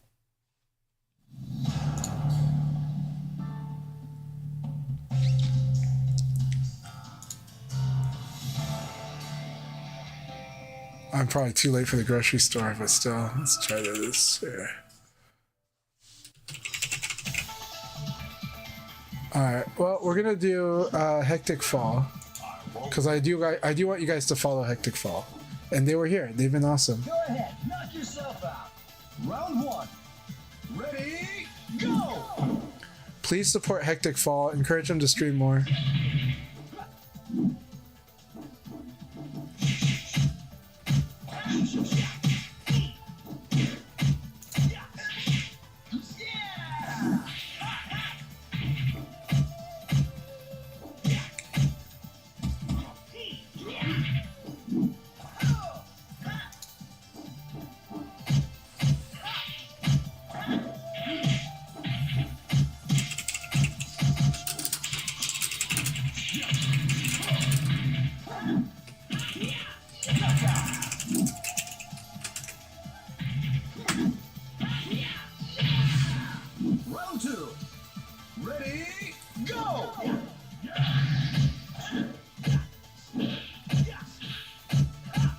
All right, thank you all so much. You all have a good one and take care. Let's see.